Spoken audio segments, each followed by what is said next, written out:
stepping up into new surroundings, being in a match of this kind of caliber.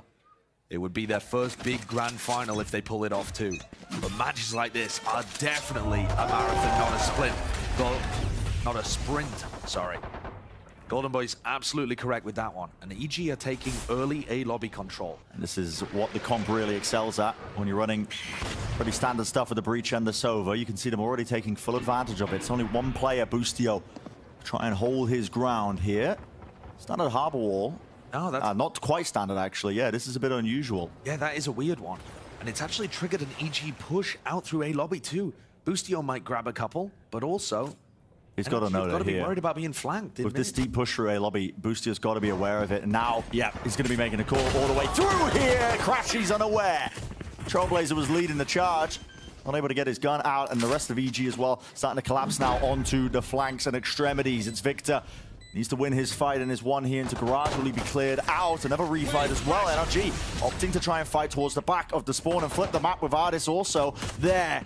Comes down to this, doesn't it? Victor now starting to back away. Looks to take the fight again, actually. Second guesses himself, and it's just down to Ardis. He gained a space prior into this, pushing all the way deep into the spawn, but it's EG with every single avenue watched for and a pistol round taken away. Already it starts, the mental battle. All going over, spraying the bodies, celebrating before they stick the defuse. Just looking to get in some damage early on. Last time these two teams faced off, NRG won every pistol round and yet still ended up losing the series. Yeah. Which is quite incredible if you think about it. EG starting out here pretty strong. And the pathing was very interesting. NRG went for an unusual harbor wall, but didn't clear out Boostio properly. And then the flank as it came through didn't actually go straight into Victor in Garage. Instead, they went through B and pinched Victor. Both of these teams are going to have a very good idea of how the other plays on Haven. I mean, they've certainly got enough reps recently. Right. Playing enough times.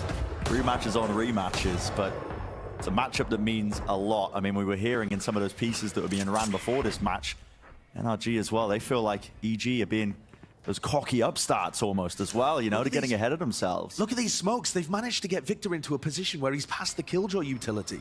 So this is the value of that harbor wall they used on the pistol. And they've smoked off. It's been cleared though. Ethan clears it. Yep, very aware.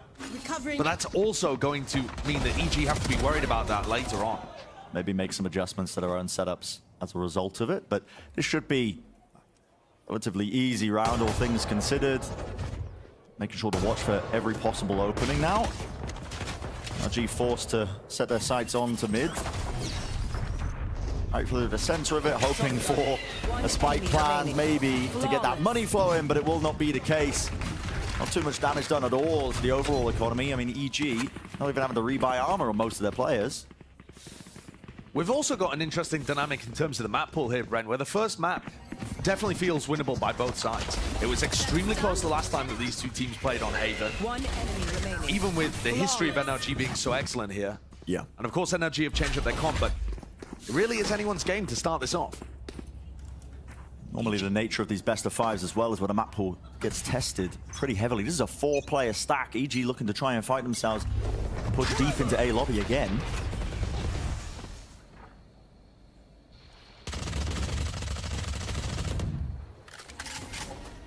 This is the thing that EG's composition excels at. With their recon dart, with their stun, they can take A lobby control much easier than NRG can. Oh, finesse. He's posted in an uncommon position. Forced out of it with a utility. This is a reaction, an attempt by NRG to try and make the most of it as well. Again. Moving forwards into B and C, splitting up. Boostio at that angle, he's always getting value from that position, but this time doesn't know. At least not aware of the fact that Victor slipped into the backlines of B, and that space is granted and gained to them. All the footsteps rummaging into the backlines as well. Flipping the map, that's EG grouped together. Com is ready for this. Look at how he's holding the A connector. He knows it's possible that NRG could try and pivot. This is something that NRG do a lot. They take that B control, start to move into the A hit if they think that it's been pushed up deep through into A lobby. Close to it, almost claiming 2, but doesn't the gun not quite ideal for the job, but he's done enough damage, surely done enough work. Crashies forward. This position, it doesn't get cleared. 1, 2, can he make it 3? Yes, indeed. What an incredible play by Crashies. Take a look down at the bottom of your screen there. You saw Crashies take a moment while he was tucked in the corner, wipe the perspiration from his palms, and pulls off a 3K. Left. Just incredible. One enemy remaining. I think that's it. So calm in that moment. Yeah. And he saves his team. And he has been a consistent top performer this playoffs at NRG.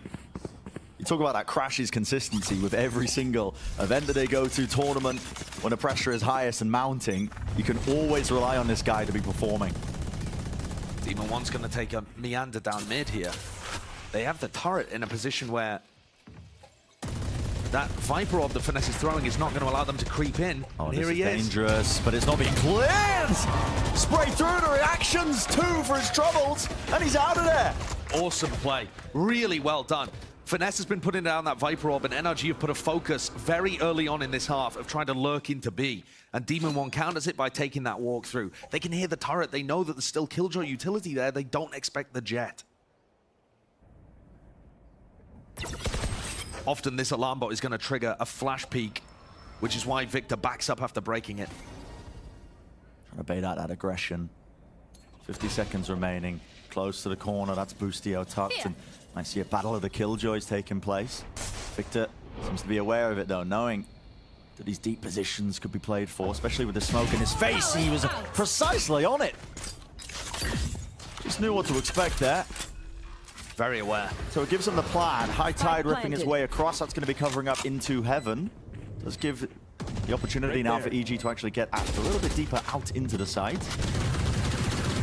There's a Nanoswarm sitting as well for the first wave of utility. Just at that choke point. It's broken though. Snakebite to replace it. This is going to be pushing him further back. Time is starting to tick. Ethan holding his flash, and will there be a push off the back of it? Just a swing from him, seeing if he can gain anything. Fight's being taken all over the bloody map. One player remains, it's Victor. A draft play to the side here, nobody quite sticking it. The shorty swing, Nanoswarm stuck but fades away, and enough time being bought. EG barrel themselves forwards with a very nice retake there. It feels like NRG struggled more so than we've seen from Loud and Furia to turn this composition into a heavy post-flank. Absolutely. You look at the VODs of how NRG play this, they're really smart at being able to get into sites. It's all of that past finesse, mid-rounding capability on Haven. It's always been excellent. But when they actually get to a site, you watch Loud play this map with the Viper armor comp, it feels impossible for teams to retake. Yeah, they're replacing the Viper Orb, the Cascades, they're alternating that so you can't get through the smokes. But here, the Viper Orb is used in B, that one of the Nanoswarms is on the plant, and so you don't have that same cascading utility at the spawn doors to keep EG out. Normally you ain't getting through it at all. So it's a very different approach to the way that NRG play post plants, and that I think could be something that EG look to exploit. NRG going to take a timeout here, and one of the other things it looks like EG were exploiting a couple rounds earlier is Boostio playing in top garage. And it seems like Som is fairly new to playing Harbor on this map. Finesse was talking about how new he is playing Viper on the map too. There are going to be holes in these wall setups where that kind of stuff is not present when you look at Loud. Yeah. And Boostio playing in that top garage area, we've seen on the pistol round and then in round, I don't know, 3 or 4. There's that massive gap in terms of the way it's being placed. And don't get me wrong, this is hard. I was trying to attempt this the other day for a segment that we were running. It is. It's hard to cut that across, to block off the entirety of that top garage. You have to be really precise with it. And this is a new wall that they're throwing out for the first time. They weren't doing this in their prior showcase of this Haven double wall comp. Absolutely. This is new. So this is something that they've cooked up overnight. So of course there's going to be little errors here and there. And Boostio so far has been getting tremendous value just in that spot. It looks like they're going to run the Fnatic set play here, which to me Hunter's Fury seems like a bit of a waste when you're on such an anti-eco round. Yeah, here we go. Dart over the top. Flashes wild to push it deep. And attempt to push into mid. Gets that connection, that tag. Expecting there to be more players towards it. One tag maybe there, not quite. No damage done, actually. The Hunter's Fury didn't stretch far enough. And they didn't send Demon One fast into mid-window, so I thought they were going to extend Demon One and potentially donate a Vandal. Instead, it's just a bit of a wasted Hunter's Fury. Not the worst thing in the world. Victor does have his own lockdown. So there won't be that big ultimate to to counteract it. The flash repeat. This is another thing that's been in the playbook of EG. They love to get aggressive in those moments and find those timings. Really great one there. Offered the kill. It is the weaker buy for NRG still, but never know. Might be some danger in it. Victor with the rifle. He wants to lead it in for his team. Only the one traded. Shut down. Barreling forwards into the site. Demon 1 seeks to contain. Spraying it forwards. A dash to disengage. And Ethan is going to be watching. One of the biggest things that was tripping NRG up the last time these two teams played on Haven was EG's propensity for playing aggressive in spots where NRG weren't expecting it. Jorgamo and Boostio are very aggressive site anchors.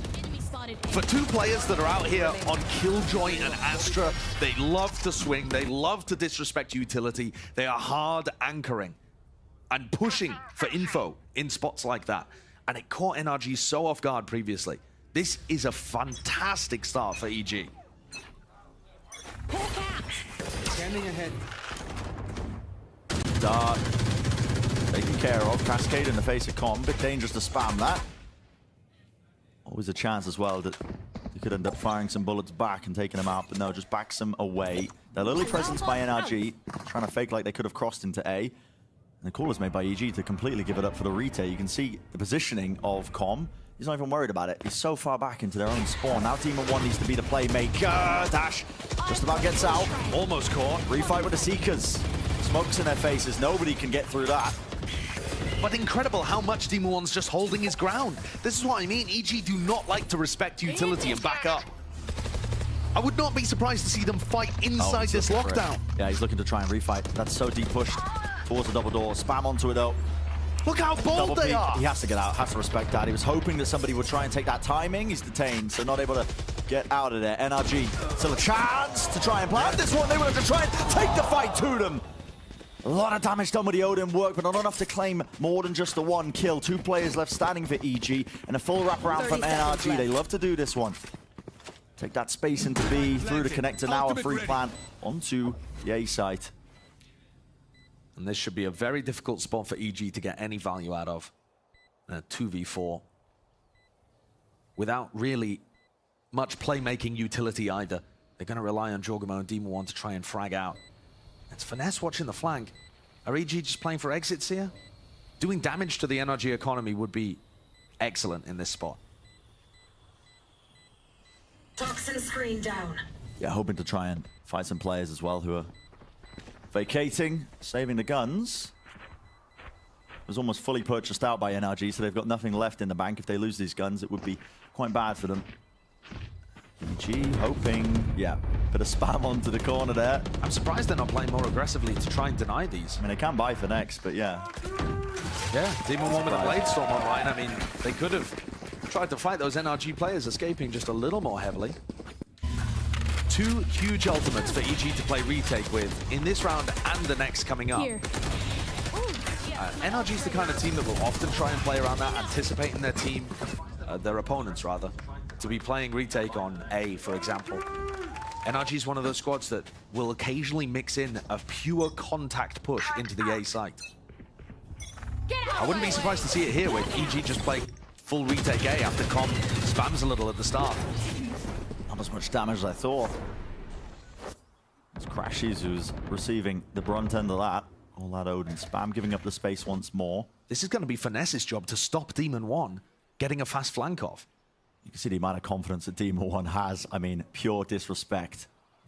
You wouldn't think he's playing against the uncrowned kings of North America, but he's already bested them once before. Aims to take the duel, aims to take the fight.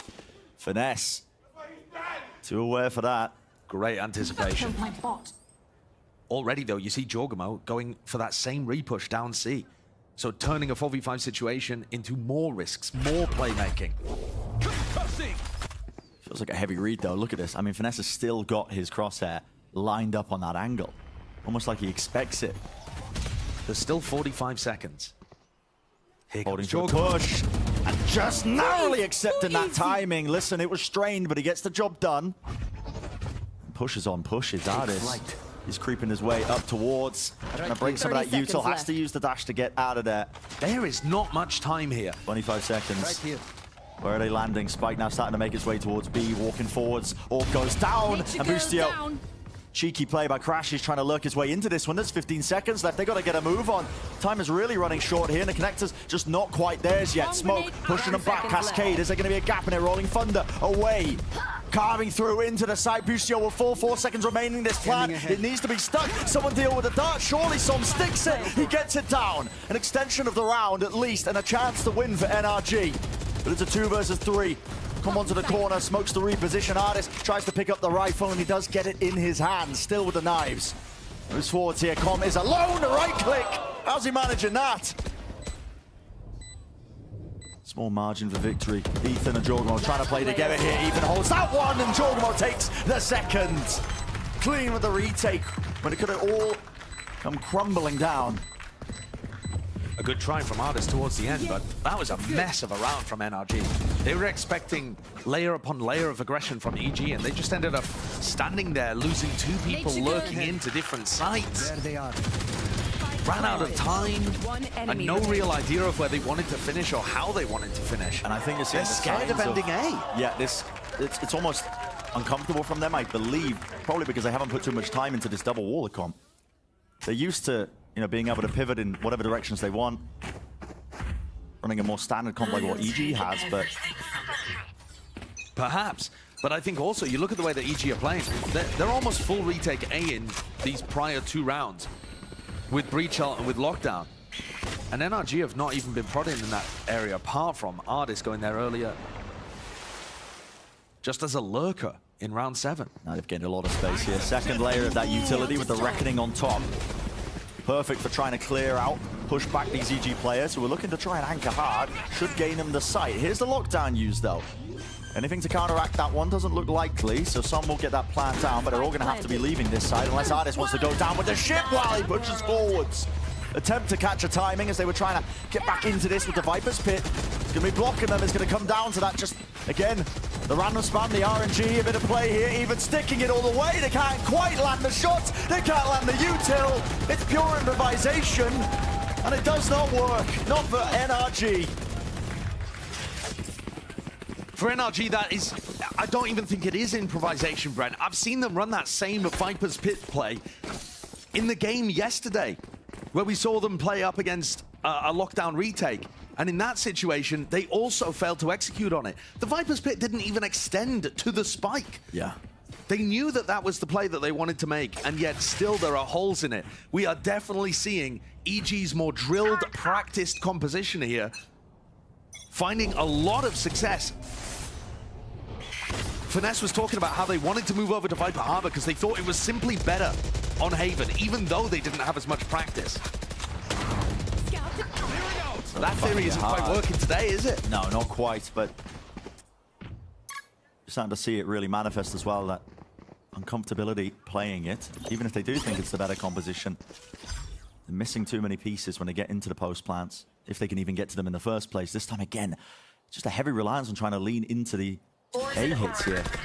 Bit of a pump with the util, cut noise. Now 3 of the EG players are still onto the other side of the map. Jorgamo takes the angle, takes the fight. He's rewarded, still there as well. Wants to take the fight to them, doesn't back away. Lucio to watch one of the angles, an interesting smoke. Fades away, dissipates, and it's offered for the trade. NRG getting that one. Finesse watching for that re-flank and re-peek. 2 players left standing. Stun, misses. Finesse, he's still alive in this, and well, almost getting it with the spray down. Left down to just Com, and at this point, does he still try and go for this one? It is a 1v2.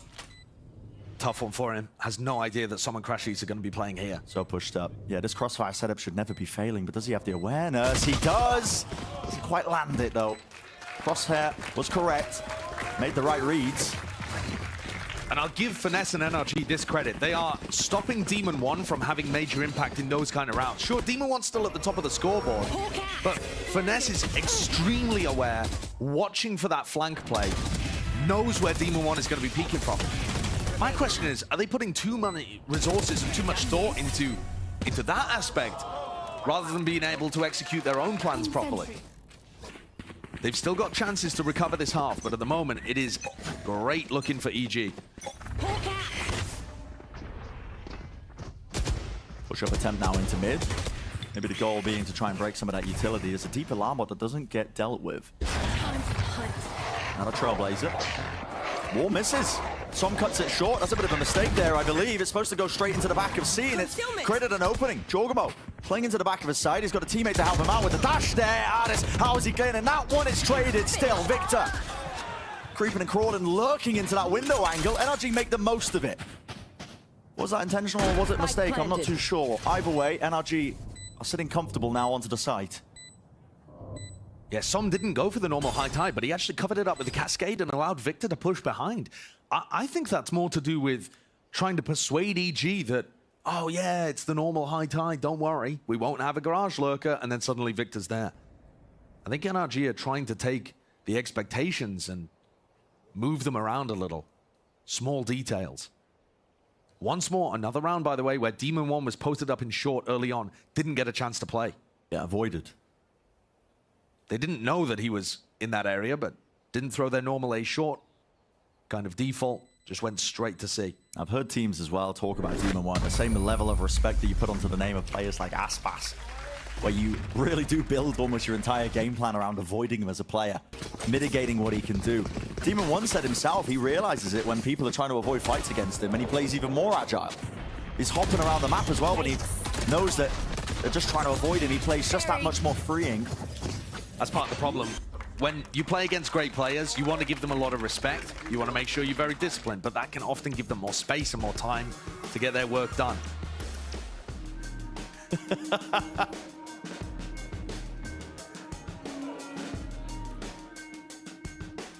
I feel like you would be a better rank player if you let a little rat play for you instead. Me? Yeah. What, just in the top of my head? Yeah, just had a little Ratatouille pulling on Ratatouille-esque. Is this where the drama of our Premier games comes out, Josh, where we couldn't make finals? Is this where it finally comes out? EG are going to take a timeout here, make sure that things don't slip away for them. It's a big opening map. It's a BO5, many different ways that this series can go. Yeah. But I feel like there's some maps where you favor one team heavily over another. I mean, I'm thinking about Ascent coming up, next map. EG, one of 3 teams all time to be able to beat Loud there. They looked phenomenal at it yesterday. Definitely going to be comfortable there. And so they don't want to let this lead that they've gathered in this first half slip away. That's the purpose of this timeout now. NRG starting to get a grip on it. And NRG, round 9, round 10, they were just a little faster in terms of their execution. I mean, 8 as well. They were just trying to take an area of the map, go into and execute. Not mess around so much in terms of the faking and the mid-rounding. And they're grouped up fairly heavily, a 4-1 default over towards A. The wall threatens it could be B, but the turret is quite nice to still give them information from EG. 1-1-3 on the attack side, default of NRG. Taking the space now towards A long. Deeper cascade than usual. You can see that's why Artis is spamming all the appropriate corners, making sure that nobody could have really been hiding behind that. Now setting themselves up, looking for a potential hit into this one. Artis activating his dash, but it's going to be meeting 2 players, anchoring deep. It's Boostio. He's got his teammate to back him up, lit up, can't land the shots. Com still alive, but not for much longer there. It's cleaned up. Spike also exchanging hands, dropped to one side so Crash can get that plant down. A deep cove so nobody can push through. And the Cosmic Divide was used a little bit prior to this one. That might be going to waste. There needs to be an attempt from EG if they want to flood into this one. But Demon 1 is trying to retake with the Operator. Should be challenging for him. Yeah, we've seen him work magic. Fault line, flash deep down onto the corner. Angles what? Stephen, he counters it too! Down to Demon 1, the flick shot, it hits! A connection through the wall, damage done, lands it, rifle, it's an upgrade! Time ticking, sure, Som! Shuts down the Demon before he really lands his mark and makes his mark across the site. NRG getting another one, creeping closer now to trying to equalize in this half. I can't believe what Ethan and Demon 1 were almost able to pull off there. I also want to point out that's Com using his drone to tag Artis as he comes through and set up for a potential kill. Somehow Artis survived. Enemy remaining. I mean, EG on the defense side are so determined to hard anchor these spots. It's not a flood, it's that the 2 people on A are going to hold A until they die. And it's on NRG to push them out. Final round. In this half, Ethan and Com over towards A, both initiators as Demon 1 and Jorgamo Very early drone and the Hunter's Fury as well with a stun to connect. And the damage, it's there. Spike down. A collection of crashes falling early. Deep pushed into mid, that's Demon 1. Victor was aiming to just get a bit of that spam damage in, maybe just faint like it could have been more of them. It's fallen to pieces before their eyes. EG set themselves up to get that 7-5 half and a refight as well for the back of the site. We know they're not shying away from it at this point. It's a heavy read into it. To the side of the smoke, Som punishing the hubris of Com to try and take that fight. Finesse this time is pushed all the way up. He knows that Boostio is still around here. The turret's active. Boostio only has a Sheriff and a Judge right now. Yep. He's starting to feel it, isn't he? Snake bite towards the back. That's going to break the alarm bot. Boostio actually doesn't know that this timing could be granted. Deep into window, and it's all about this. It's being watched for, though. Jorgamo holding it at the off angle, expecting there to be a reclearance at this, and he lands it. I can't believe he's ready for that. What kind of game sense is that? Expecting that kind of play, and Somi's left to do the most with just 30 HP. His position is being quickly approached. The Rolling Thunder, it's set up. It should be the slam dunk, and indeed it is. 7-5 at EG. Keeping their lead going here in this first half of Haven. And overall, an excellent start for them. EG were able to find so much success out of hard anchoring sites, and then also being able to pull off retakes where they've got some level of advantage, or 4v4. Get out of my way. Because NRG just couldn't quite hold on. This is still anybody's game. Both teams look good at Haven. Enemy spotted. Just that slight lead for EG. Here. Tendency that they lean towards the aggression, the refights taking those timings. It's also interesting the way they play this map, but it's going to do it for the first half of Haven. Sean Brent. Appreciate it, Sean. Yeah, clearly adjustments being made by EG. Already seeing evidence of it as well. I mean, the last time these two teams faced off, it was NRG taking all the pistol rounds in that series. And this time EG leading with the first one, looking to grab the second here and now. And honestly, it's all honest. Four of the players grouped up from EG towards C long. A bit of a jump spot just to begin. Boostio as well. Got the confidence. He's got the Sheriff. Recalling my bot. Just waiting for any early aggression and then going straight into this hit. Turret taken down. It's going to be propping up the Viper wall. On Finesse. In theory, with a double wall comp, you should be able to retake quite effectively. Cutting off those sight lines as well, partitioning up the site as it happens. Jorgamo, big kill. Yeah, loses his fight there watching the flank. That's Victor, and his job was the re-clearance. An attempt to fight deep here, maybe from EG. Want to use the initiator util that they do have. Cascade, though, in the face. Demon 1 slowed down. Trailblazers a stun. It connects. And will there be the kills to follow up on it? Sung a bit of chaos into this one. Deep flash into the back. Victor strikes with 3 so far in a round. The players are weak. Hoping to make it 4, but yes, the players are weak. And a couple of taps of the ghost might be enough. Half under the fuse. Has he bought enough time? Victor sticking it to dart. Doesn't have time to break it. It's Don't Com. worry, you're with me. What a player. And he has been stepping up constantly over the playoffs. And so often he finds these moments playing off his utility. These sneaky recon darts, the way that I've seen him win clutches from that position, just using shocks off the wall, for example. That time, accurate spam through smoke into a recon dart kill. Revealing area. Excellently done. There. NRG were running a lot of Don't worry. flood defenses against Furia when it was the double wall matchup and the mirror. Here, they may end up playing more heavy retake style instead of running in to help the site anchors. In order to get a read on that, take a look at how Som is using his high tide. Does he use it as EG are going for the plant to funnel people in, or is he waiting for all of NRG to group up? That time they went for a set retake. Victor's just trying to bait them into this C stack. Yeah, a bit of a stack with 3 of the players there. Garage still being watched for by Ardis. And it's NRG just trying to, listen, break the pieces of util, the dart, or whatever else that comes through, make sure that they show some presence, but not all of it, because they want EG to walk right into their sightlines. The question is, do EG have that discipline to clear the close corner? Som takes another bite of the apple, but, well, actually pays for it. The Guardian spam through the box, another attempt by Ardis as well with that swing, and this is a deep push, isn't it? A risk to be taken, but it's an eco round, so acceptable from Crashies. He's lurked his way in, and he can hear the footsteps now. He's going to be making the call. That rotation is happening, and he's going to be looking for his own time to strike here. Comms found! Spam from the classic. Spike dropped down. He's just buying even more time. And EG set to scramble. They left Demon 1 in a forward position, and now they're going to be Again, setting their sights back towards C. Demon One's called the rotation. He heard them all getting out of there. And Crashies has told the rest of his team, 2 already passed me, they went to A. So everyone on NRG scuttles to the wrong side of the map. As EG regroup in a post plant that should be winnable, despite the fact they're in a 3v4. Should be winnable. It was looking ever so slightly disastrous, but the aim, you can always rely on it with Demon One. This guy, the menace. It's down to the 3-on-3. You can pick up a couple of upgrades in the moment here. You can see a fast flank attempt. 2 players of NRG starting to run their way up towards C long. Dash is there, and Demon One spotted it. 2 of the players inside of Cubby. Better luck next line. They'll be dealt with. There's really no chance in hell that they're able to win this one. You can see NRG already setting themselves up to go down to the spike, not give away any more ult orbs. This is EG looking more than clean right now. Well versed, well prepped. Both pistol rounds under their belt. They win the anti-eco.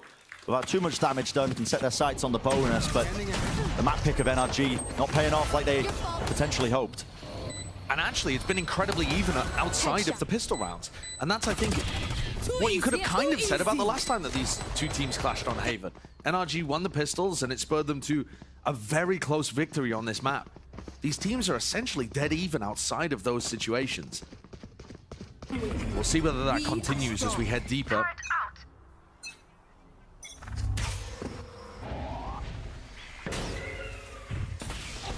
Right there. Double bounce to the Shocky in case there is that deep alarm bot, but we know otherwise. Towards Garage, EG. Bit of mid-rounding here. Exploring towards mid and Garage, just to try and break some of that Killjoy utility. That was their goal, and now they can set their sights also over towards A. Ethan. They've spotted Ethan. Usually the breach would be with the pack, but that's not the case this time. Free clearance. Crashes is not set up with any sort of utility. He just takes the fight. Making sure to watch for that one. Som did contain the first swing, but Ethan's there to trade, and Jogamo wasn't seen. he was not. Could he be a danger? Yeah. Flash. Not seen again. False info. He's pushed up onto the corner. Crashes. Didn't have his crosshair for it, but wasn't a rifle in the hands of Jogamo, so he couldn't quite punish that deeper swing. Nice idea from EG, though, in this round, but it hasn't paid off. NRG going for those aggressive re-clears of areas, similar to what we'd seen from Boostio in the first half. 30 this time, seconds Crashies left. doing everything for his team. But I do like the idea from EG of having, weirdly enough, your breach be the lurker in a weird round like this. They're just trying to throw off Finesse's read of where the main stack of bodies is. Aiming to try and get themselves onto the B side. Ooh, the spike. Jogamo with the plant. Enough to swayed him. The util actually missing, but well, the kills collected regardless. So NRG do sail their way through into that bonus round, relatively unscathed. Not giving away too much there. But I don't think EG will pull out plays like that very often. One of the things they like to do on maps like this is take an area early, set Demon One up as a lurker, strangely enough, on the jet, and then potentially return to him later on. We actually saw that kind of in round 14 when they went back to Demon One over at C. Planted.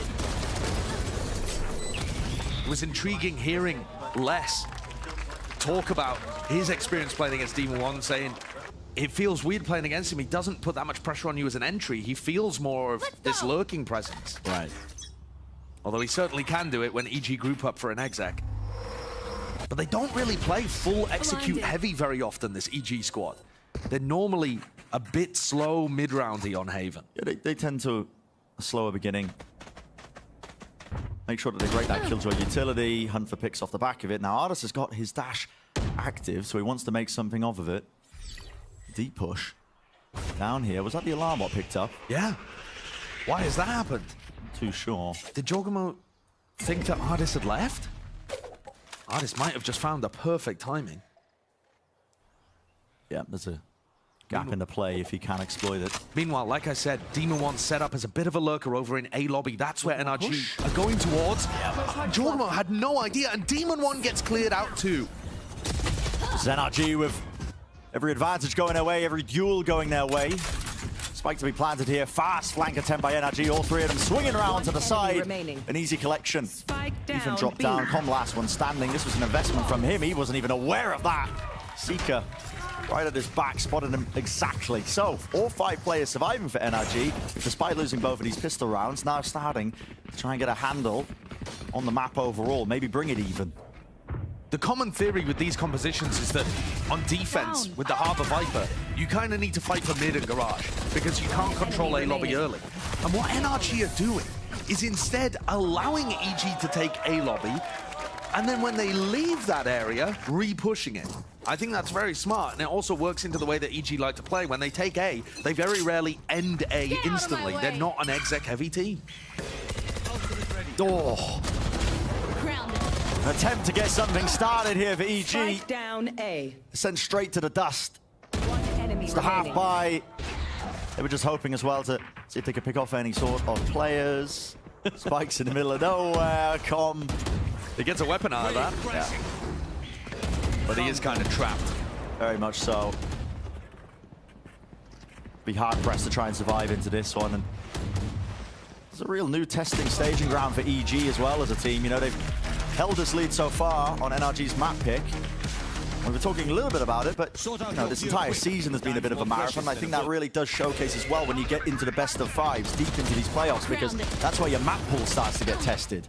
And for EG, Enemy remaining. Ethan in the past has spoke about that lack of endurance that they've had, being able to really close out some of those crucial series. We saw that against Loud when they played them. I think EG will be looking to grab that map win of NRG's map pick here on Haven. If they get that early on underneath them, they can go into Ascent with a lot more confidence, knowing that they can really maybe just close this one out. But it is slipping away from them, that chance. Stun and a pull. Just to put the punish now onto Crashies. He has been flashing from that spot. Once more, they take A control early on, and it's Demon 1 just kind of left lingering around in A lobby as EG explore towards the rest of the map. And Victor and Artis have taken this timing to go and control C. They're set up in a very nice bait and switch here. Ethan may want to play for the orb, or they might just go into the C exec. Either way, Victor's in a good spot. Throw and Hunter's Fury doesn't clear it. Victor onto the corner, he can't get anything done. He couldn't see for the Hunter's Fury. And talk about the bait and switch. I mean, Victor, the luxury of multiple targets, the deep push down, Crashies, and Som! Laying down the bullets, laying down the fire, and everybody wading right into them. No reaction, another day in the office. Look at how quick NRG are to take map control on defense based off those timings. I mean, as soon as the drone is used and as soon as Artis and Victor get any level of contact towards C, Crashies and Som have already barreled through A lobby, watching out for Demon 1. And then That's the last one. lining them all up. EG, they need to call a timeout here because on a strategic level, Finesse has got the read. Yeah, it's going missing, isn't it? I mean, he just knows how EG are working their map control. Dependencies, right? Yeah, he's a little completely burst of outplayed. it, explore somewhere else. Yep. And Yeah, all very much. NRG are doing is like, okay, wherever they use util at the beginning, we're going to just take the opposite side of the map. We're going to push out, we're going to take that space, and we're going to punish when they start to rotate and go somewhere else. And then we're going to re-clear the first area of the map that they took. I feel like this is a very smart read coming out from Chet and Finesse. But how do EG respond to it? How does Potter respond? I would like to see them go for a big execute. It doesn't have to be necessarily this round. Their economy's in shambles. So as long as you can mentally weather the idea of going down 9-10 and giving NRG the lead for one of the first times, as long as you can still feel comfortable in yourself, next round, go for a big A exec with the breach shell. Get Demon 1 in, aggressive, set him up for success. Turret out. It's that half buy, fiscally responsible from EG. Not an overinvestment, making sure that they can keep carrying it forwards into the next. So in all likelihood, they will be going down in terms of that round. Differential. They do need to start throwing something new into it. Here we go, investing in ultimate. Okay, Cosmic Divide. Splits up the site. The side effect as well of potentially faking like it could be that B hit. Dash forwards. That's going to be heard by Victor. He's stunned up though, close to the corner onto default. Will he get cleared out into this spot? This is a weird spot. Yeah, it's carnage really, isn't it? Two players walking right into Som. Deals with them handedly. The operator watching as well for the window swing, and we know nobody's there. The rest of EG now onto the site. Finesse is hunting for that timing. He hears it, plans how to go off. White face, one still there close, tries to adjust it with the spacing and the movement. The lockdown would have dealt with it if Victor did not. And so, going up to 10 here for NRG. They did have to invest ults into that. Well, they felt it necessary to invest the lockdown, even against the half-buy, so maybe EG can consider that a win, but they also ended up using an ult of their own with the Cosmic Divide. Yeah, that's an interesting one.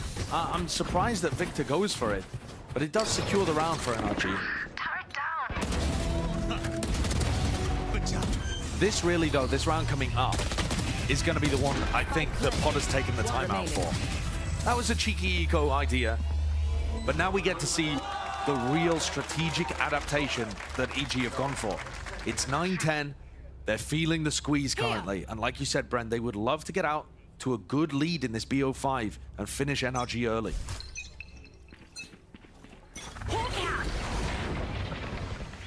Control being brought back. Shot dart. Does break the alarm bot here, so maybe now sightlines and eyes are going to have to be allocated towards mid, just in case.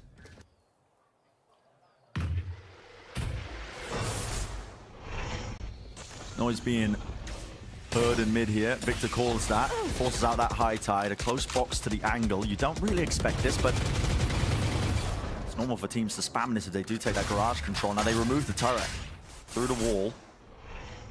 And what do they want to land into? Is it a sightline of Ardis? The garage control, yeah, it has pulled everybody away apart from Ardis. Here we go.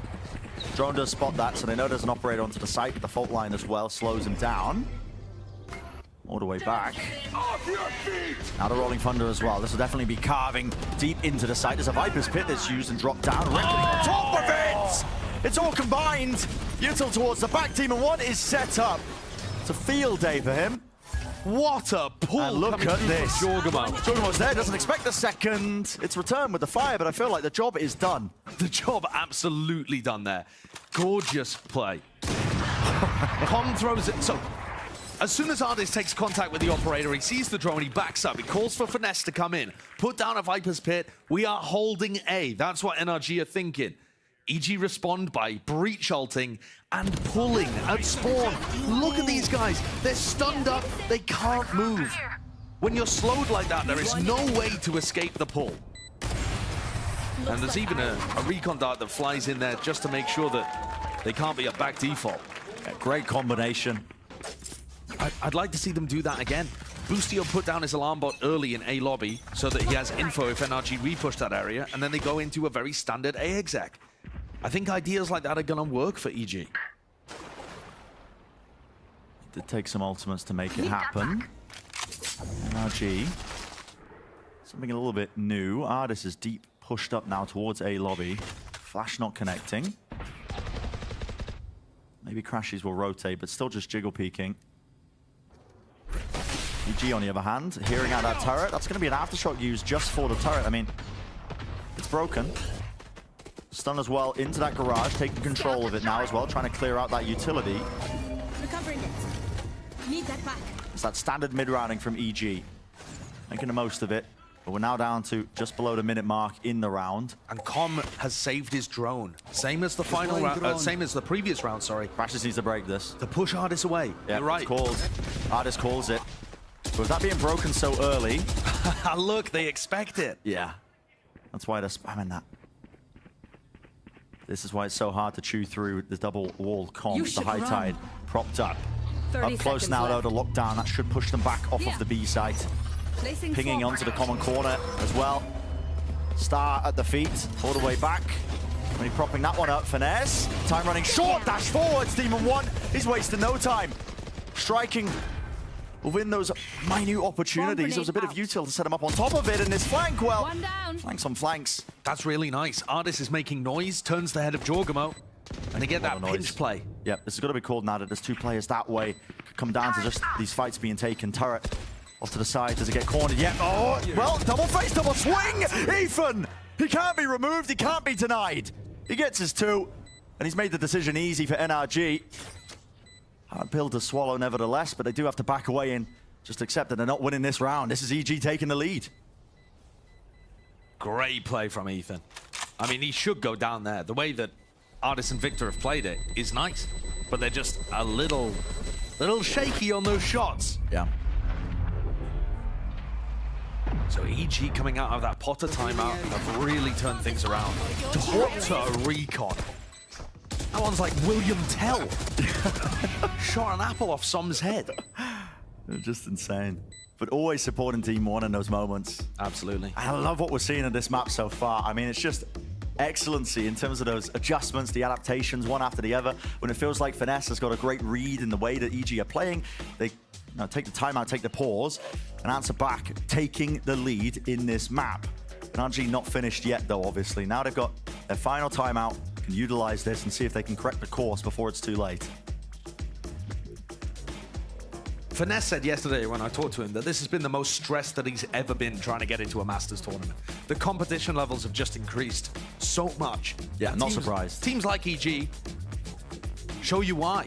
I mean, not only is NRG having to fight against top South American teams like Loud, for example, their perennial rivals, but he's also having to put down upstarts from his own backyard. And People like tell. EG and C9. A little bit as well. I mean, they were running the content pieces and hearing, from NRG, they were upset that they lost the initial matchup. They feel like they shouldn't have lost it. They're viewing EG as that scrappy rookie team almost still, even with some of the veteran presence that's been added in.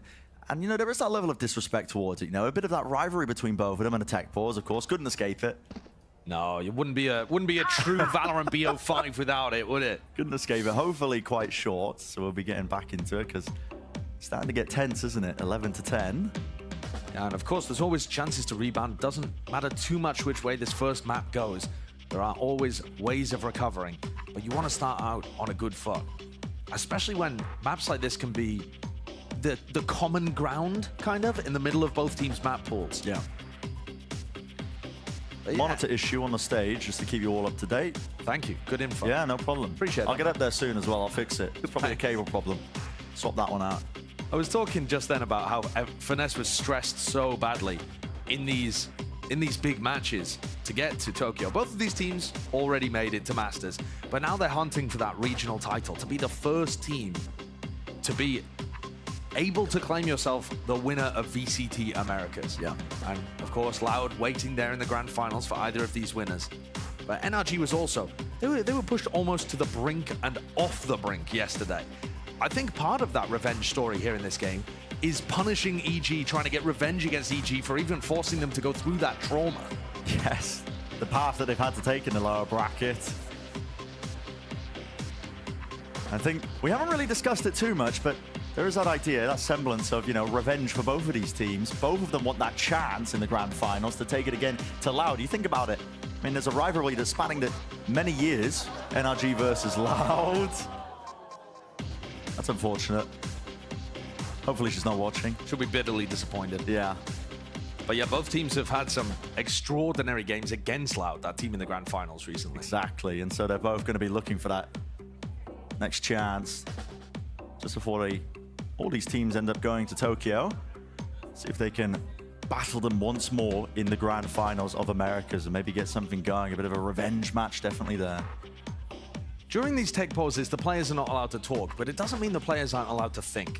And while Boostio's obviously the one that has this monitor issue, you can see him fiddling with it. He's wrangling with it, isn't he? But this, you hear from Finesse quite a lot that what he needs most in matches like this is time. Time to think. Time to mull things over. And sometimes that comes in the middle of a round where he asks his players just to chill and wait and hold for him as he comes up with the call. But pauses like this might be able to give him that moment to think and reflect too. Internalize what needs to be done here. We ready to go? It looks like it almost raring, but we'll see. Final tests. Making sure that the monitor's in order before we jump back into this one. Obviously, map 1 here. Lower bracket finals. Best of 5 territory. And with the way that both of these teams have been playing, of how back and forth it's been, I really do feel, Josh, that we might have a full 5 mapper on the cards. It's always the chance of it, because these teams have been so even. Yeah, I think that's quite likely. You look at the map pool, it's pretty back and forth. All right, so let's get back into it. The score 11-10, EG coming off a timeout, have managed to retake the lead. Artist Operator looking like he wants to poke down B. Straight down the middle of the map. Someone watching his window. Same play towards A long. It's the pull and the stun to punish. A flick, an adjustment not there. And Boostio. How does he get away with that? What a reward. Sets himself up nicely for the beginning of this round. Artis, you look to him to try and shut down those playmakers like Demon 1, and with him no longer in the fight, hard pressed. Not ready yet. Where does the next advantage come from? Jump spot, info gathered. Use the Trailblazer. He's just jiggling it just in case he gets broken. So he spotted 2 players over there towards A long. There's Demon 1. Keep 3 on the site. Yeah, did spot the Jet player, which sometimes means, okay, well, they're probably going to be heavily grouped up over here, but sometimes Demon 1 does like to lurk in those positions as well. Doesn't actually tell you too much. Still, though, NRG keep 3 players here, and that's allowed Boostio entry into B.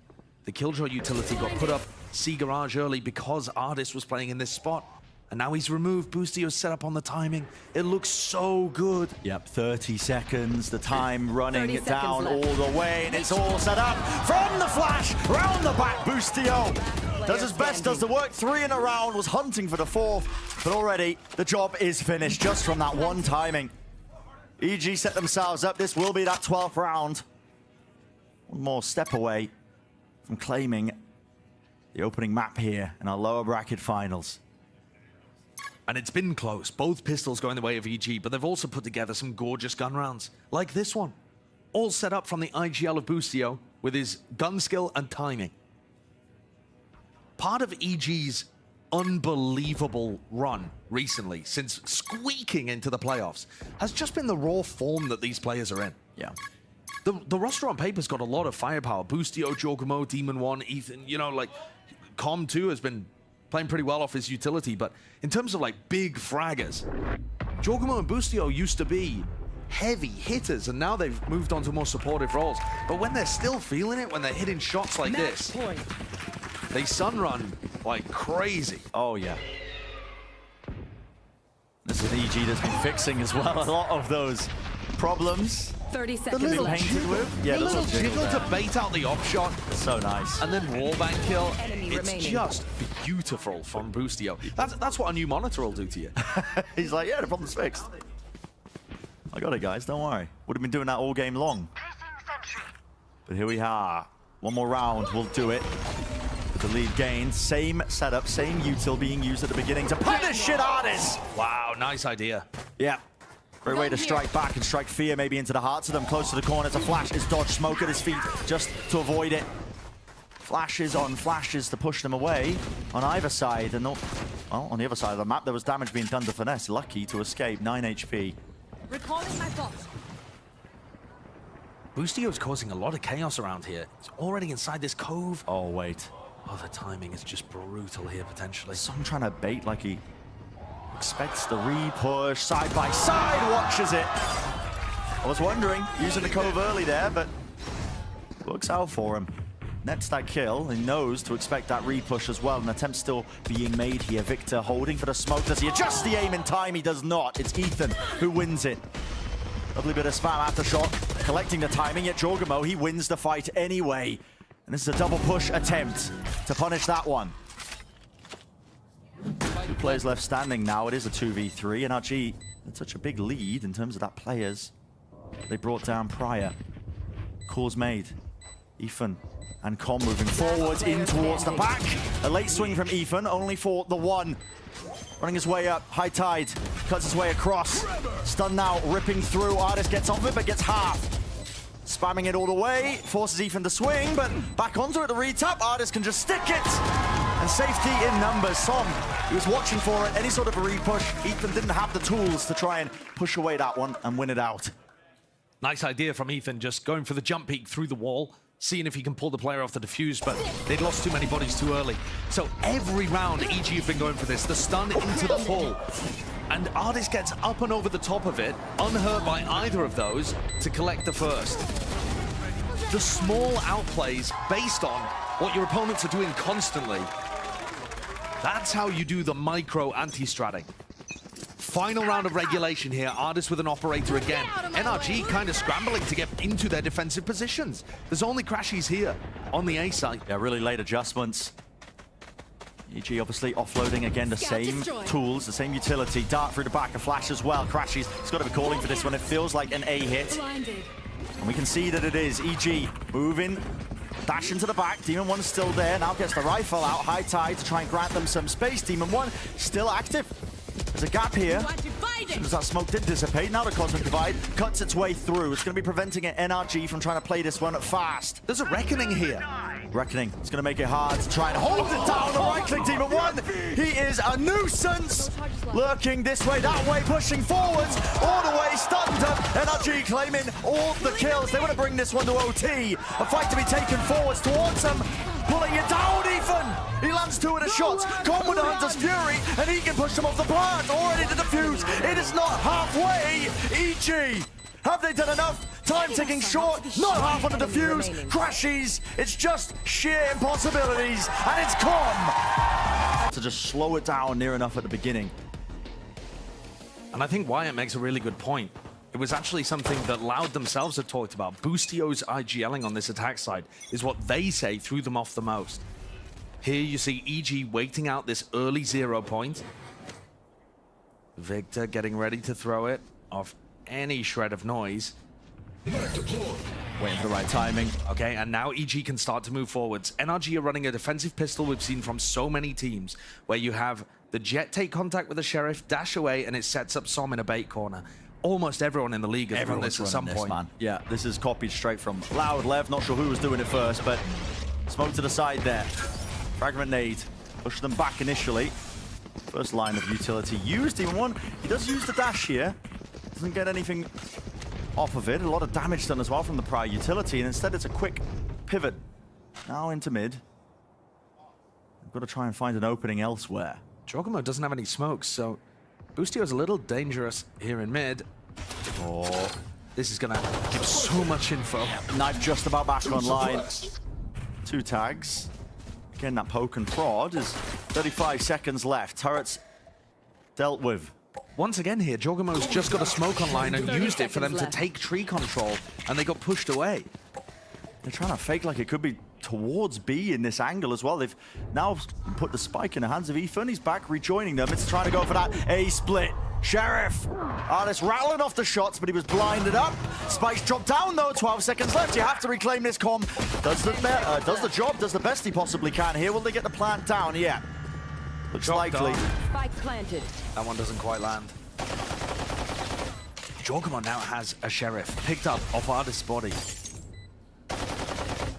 Finesse is going for the huge wraparound here. Yeah, it's going to take quite a bit of time, but it might catch Jorgamo unaware. That's going to be online for Crashy soon enough. Oh, Jorgamo expected it, anticipated it. Trapped in wine, though. Backed away. Smoke to try and buy some space. Finesse lays claim to it. Reposition from Corn. That's spotted, and Finesse, the difference maker. 3 in it. That's going to be the pistol round for them. It's a massive pistol round from Finesse there. He had 40 health. 1 shot from the Sheriff and he would have gone down. And yet still finds the time to land a body shot and a headshot onto Jorgamo.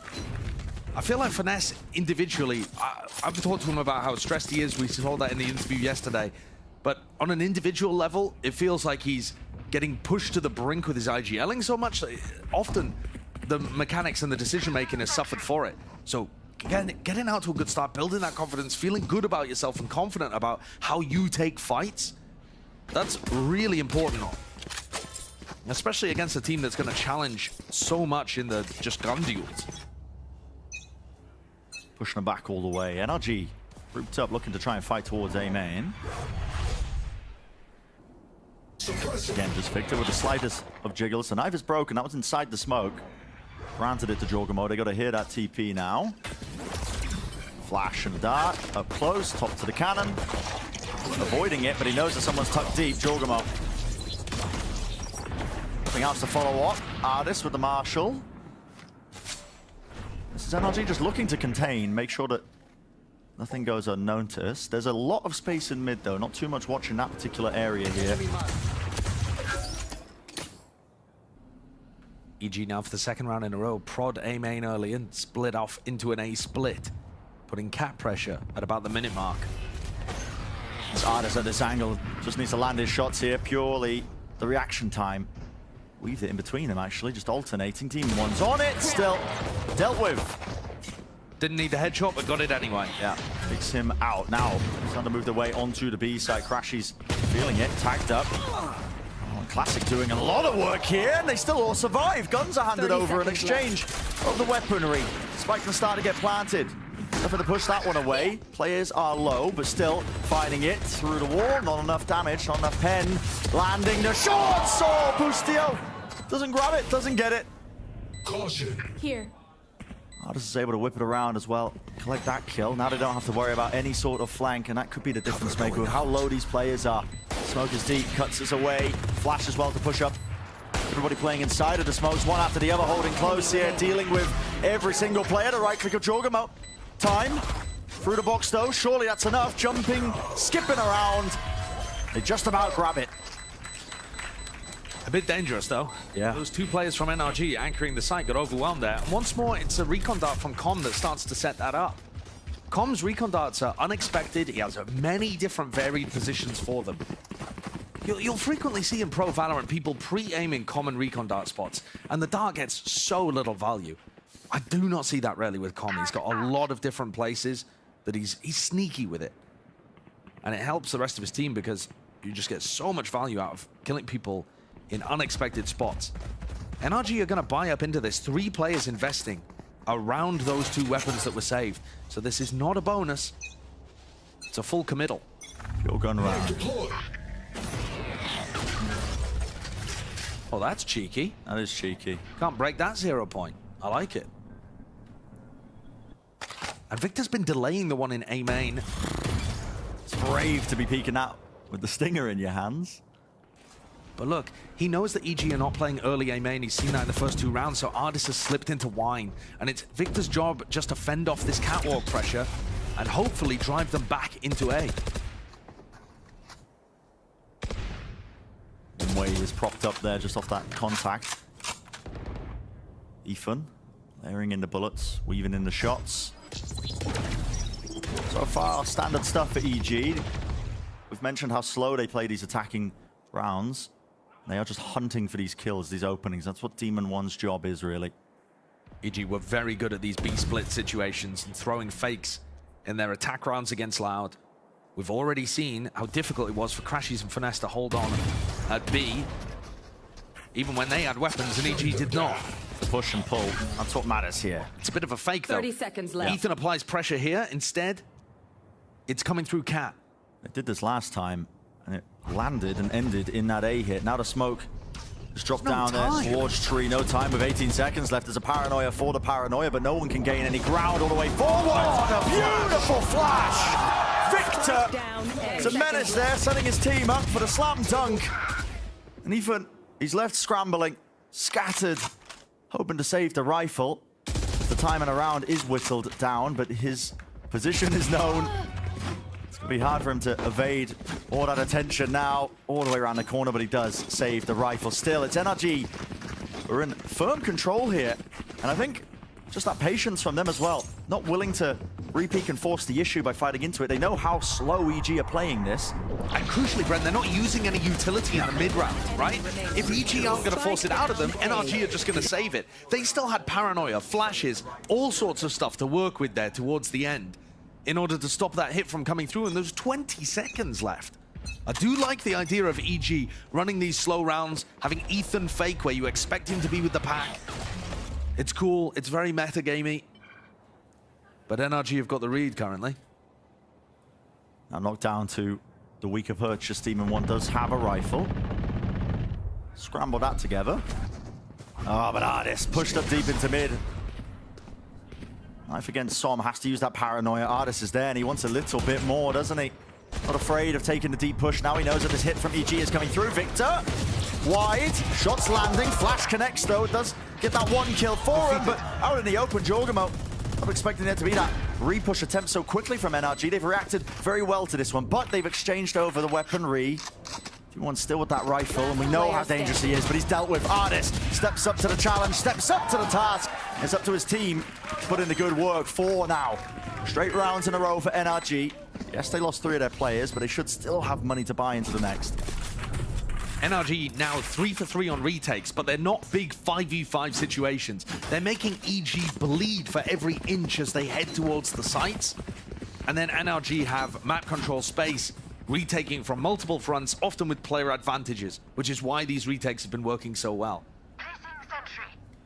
All in all, looks like a great beginning to this half from NRG. Victor's flashes are finding massive amounts of value. And one thing, EG could just go for fast A pushes here. Normally you can't go fast A because Victor's going to 0 point early and stop you. But that's not happening. And yet the adaptation not quite come through. This NRG! What a tiles crunch! Going for the tiles crunch as well, but they were stunted through main with the util. They even used this no command as well. It rips away the knives from Ardis, and he only gathers the 1 kill before eventually being stopped in his tracks. Slowing it down now. You make the call to at least temper it. But only for a moment now. Another repush by NRG. They're looking their way to the backside of mid. Com, he was open just on that angle, but now back to safety through main. His team been gifted. The side, it should be there. So gets a bit scrappy. It's a bit dangerous there. Looked like it should have been a lot of damage, but in fact, Com and Boostio get away with it. Really wasn't, but all that space is immediately taken here through B main. I know that's not an area they have to watch for. Still, Boostio holding on to lane. Great first kill to claim. The rest of NRG a bit late to it. To try and offset that advantage just now being found, but they know that they're all corralled. Counter spam from Com. Into the angle, followed the traces, and it led him directly to Crashy's head. At the back of the site now, they're being squeezed from this direction. Finesse up onto lane. The last one left, last one standing, and EG scrapped together, pieced together that round when it looked like it could have been so damn dangerous at the beginning. They handled this aggression, had everybody over by tiles. And really, it's that big ultimate. Ethan throws out his ult in that situation, and it takes the knives, takes the Blade Storm away from Ardis, takes all the sting out of the round. And they're able to control it from that point onwards. I think increasing the tempo here is going to be good for EG. NRG are expecting their attacking side to be playing slowly. Operator. Take flight. Ardis down mid, tagged up. Has to leave it, has to give up the space. Smokes the fake like he could be recrossing there into Pizza. Just backing away all the way to the top side of mid. In fact, no. Going over towards A, some sort of read. What damage, pushed up Victor. He was looking to try and capitalize off of that, but he's been cleared out with a util. It's a paranoia, that was his own team's. That was Soms to try and get him out of there, but the evacuation fails. Ardis is everything in this spot. He's popped his dash and managed to dodge the flash too, turning 180. Demon Woman's playing a lot of attack-sided op in this kind of spot. Now he's got Blade Storm. Yeah, and he's managed to just make Ardis feel uncomfortable enough that he's pulled away. And normally this would be Victor's job just to hold that tree control, but with him going down, it has left this big space that's open on the defensive side of NRG. And Som should have a lot of trouble holding on to this. He has a judge, no paranoia. Alone towards the back, and here's Com. Hunter's Fury to try and clear through into the side as well. Suppressed up. Judge in his face. Couldn't see anything, but it's just... Okay, spam from the Phantom. He understood that Som could have been creeping, lurking there towards in his own smoke to try and be that thorn in their sides. With the plant down, NRG have already made the call, already made the decision. They're going to save. Very well called in these last couple of rounds. Evil Geniuses have become such a great team at slowing down the pace and finding the openings. In the game against Loud, they were finding the openings by Demon One getting that attack-sided operator and maneuvering him around the map in a slow fashion to generate early advantages. Scanning ahead. Bloody hell, Com. Uh-oh. He's out in the open. Yeah, okay, Crashes wasn't there to spam. Gets away with it. Gets away with it. It's just EG hoping to hunt for these guns, because it would be great to take away the operator. Attention drawn, knives to the side. One of the things that NRG are doing really well is setting up Ardis for the first kills. Their early round ideas of just slowing things down and I guess occasionally sending Artis in on their tiles crunch, but overall, they're getting a lot of value out of Artis early. He's 7-4 currently. He's been getting the first kills. But the issue is EG are playing slowly enough that they're able to work the map still and find opportunities to land on the sites. Hard earned with these rounds. The last 2 that EG have collected. They've also used a lot of ults for them too, though. Yeah. The ult advantage is going to be with NRG here. It has flipped. Finesse has got his lockdown. Victor with the no command as well. Great ultimates to either retake or punish any sort of hit, fast play that EG might attempt as well. But only 3 weapons, and not really enough money to be able to force up around it in a great way. So maybe that's what they're discussing right now is, what do we want to do with this? All the guns that we saved into the next. Do we force up into it? Do we try to make something of the round using the ultimates? It is quite pivotal, but enough money in the bank for EG that they're not really going to be too stressed if they do end up losing this round.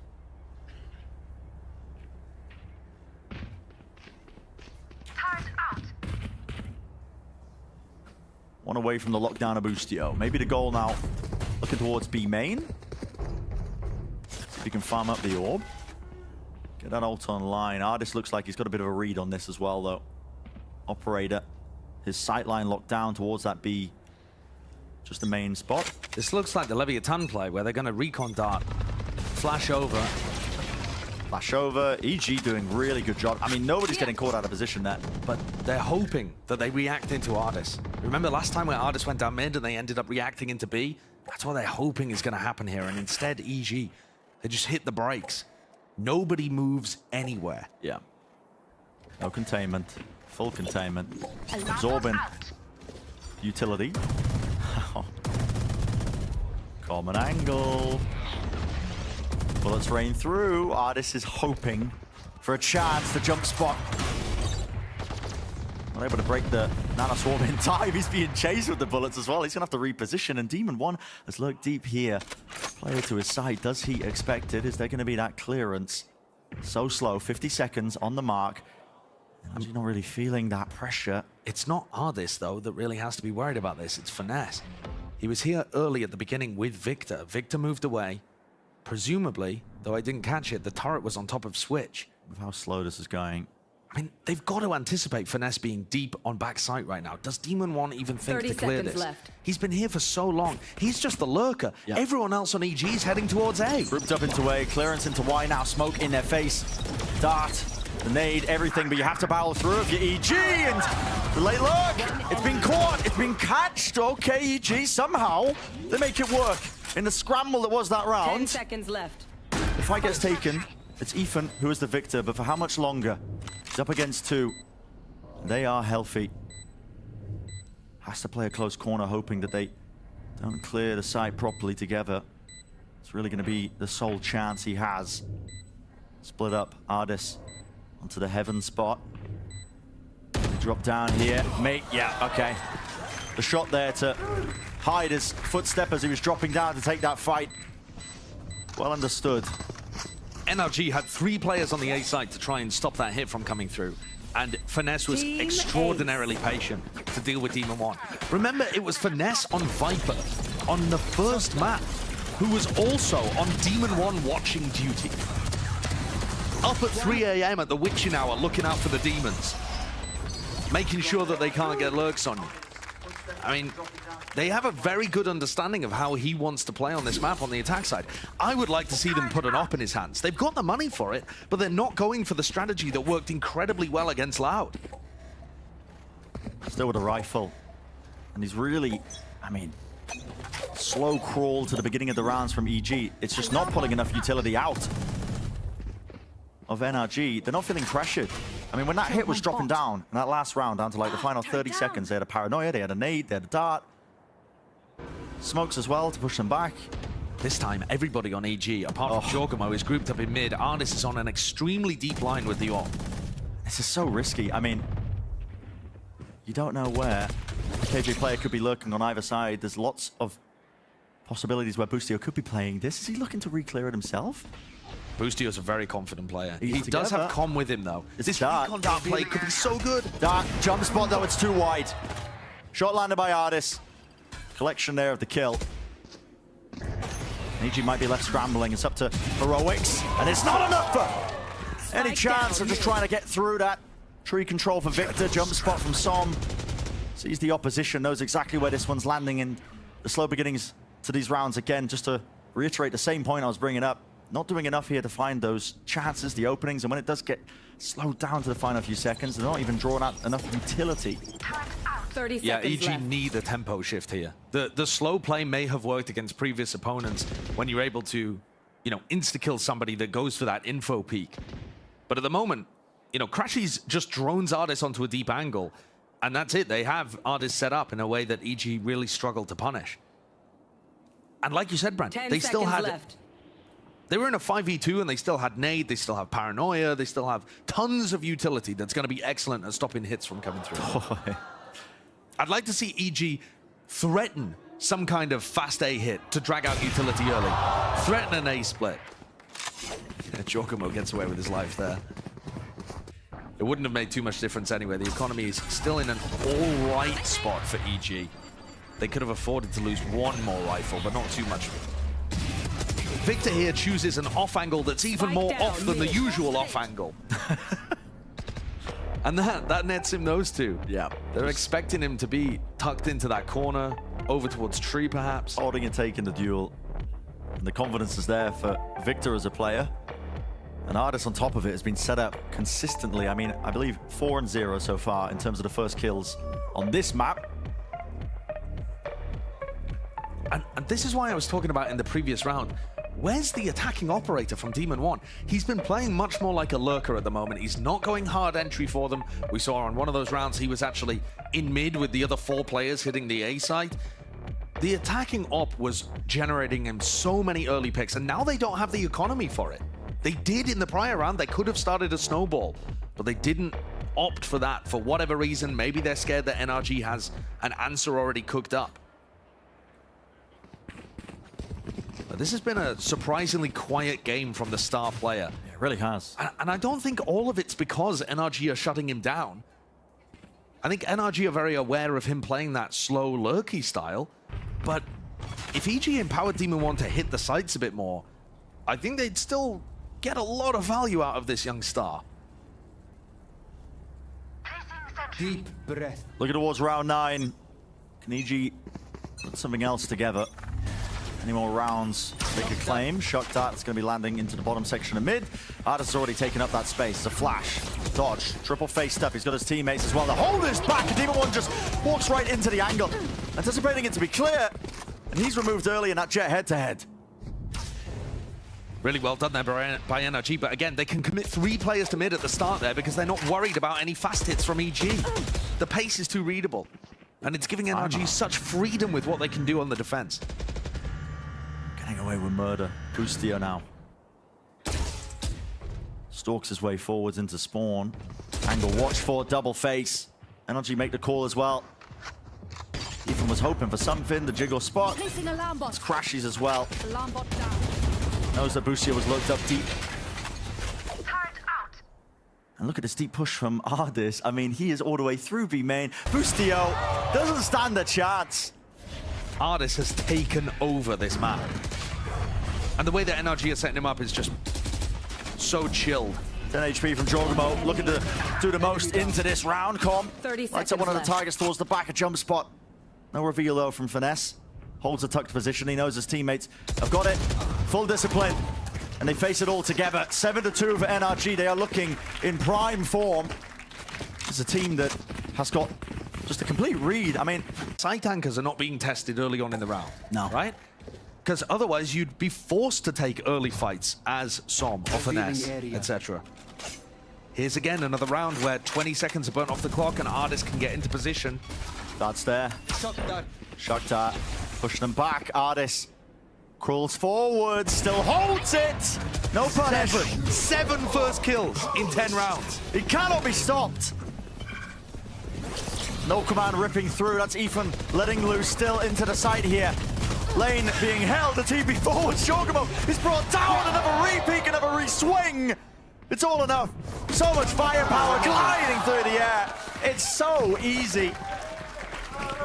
It's just way too good. The coordination between Crashies and Artis is winning this game almost single-handedly.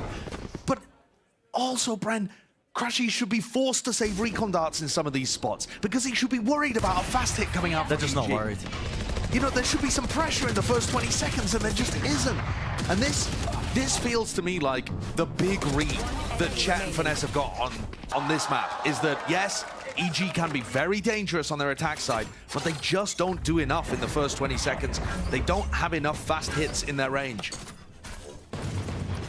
Talk about that lack of pressure and heat that NRG are feeling in this scenario. I mean, they've built up 5 ultimates. No need to even let loose a couple of them to salvage any rounds.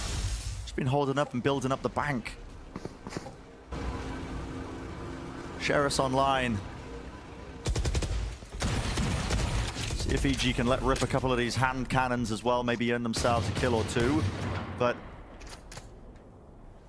pretty typical beginning for them again. Maybe their hope is that NRG fall asleep at the wheel. Knife deep here. Demon 1 seeks to disrespect the dash. Forward to up close. There we go. A glimpse of something, some of that mechanical prowess that we've been talking about so often. Artis now expects it to be pushed up through heaven. He actually dodges the flash off of this one onto the high ground angle. Ethan, shots barreling down into him up this way. Oh boy! What am I watching? Absurd! You should run. And Ethan's done it for the team. He's picked up the operator. Lockdown now earned. They place it down. What a round to turn things on their heads completely. Can Crashies even evade this? He's pretty far away. Nope. No. He's going to tuck. Finesse with the lockdown of his own, and the players are weak. Ethan, Jorgamo, Con got fractions of their health between them. Could this still be winnable? It's difficult. Very difficult.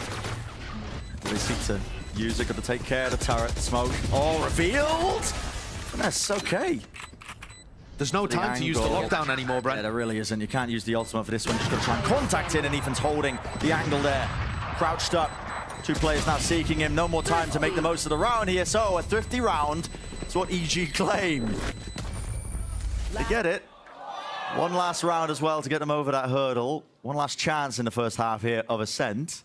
And 4 rounds would normally be very good. If they could get up to an 8-4 half, usually we'd be talking about this is still really doable for EG. The only reason we have higher expectations is because we saw them have so much success in the game against Loud on their attack side. What a round from Ethan. Yeah. But also, the very first time that we've seen Demon 1 get a first kill in this map. How are we in that situation? He's 4 and 10 currently. Surely at this point, Standing ahead. you got to increase the tempo. Play towards it. Dart deep as well. The idea was to spam a very wide jump spot by Ethan. Doesn't receive any damage. Still the jiggle. Artis so deep into mid. The dash though to get himself out of there. Final round. Might as well use the knives and updraft just in case there was that re-clearance and re-push from EG deep down the top side of mid. And NRG have actually used quite a bit of utility at the start of this round. They've used the drone early, trying to set up Artis for one of those extra first kills that have just been flowing for him so far on this map. But they haven't found anything, so it's a 5v5 at the minute mark. And this might favor EG. They've got a bit of B-main control. They can go into a Hunter's Fury exec here. Yeah. Victor could shut it down, though, by popping his own ult. Knife there. Dart as well, and a flash. Is Com far enough back? Is he far enough back? Well, Yep. Hunter's Fury, there it is. It's unleashed. Let rip. But no one clears logs. And no one clears Finesse. Tugged into the corner. Making a mockery of the game state with that. Felt like a bit of run and gun with the Phantom. 30 Yet seconds left. this might just be it. 9-3. Spikes drop down into the choke. 24 seconds left. It's up to Jorgamo. Take some risks, take some fights. TP across. Scrappy, it's chaotic. It's him and Com versus the world. And time is just fully against them. Triple stacked up onto lane. No crumbs. That's 4 kills for Finesse. 9-3 in this half. Switching sides. Finesse starts the half the same way that he opened it, with a multi-frag, where he looks very talented, very comfortable. But it's Artis and Crashies to me that have really made this half work.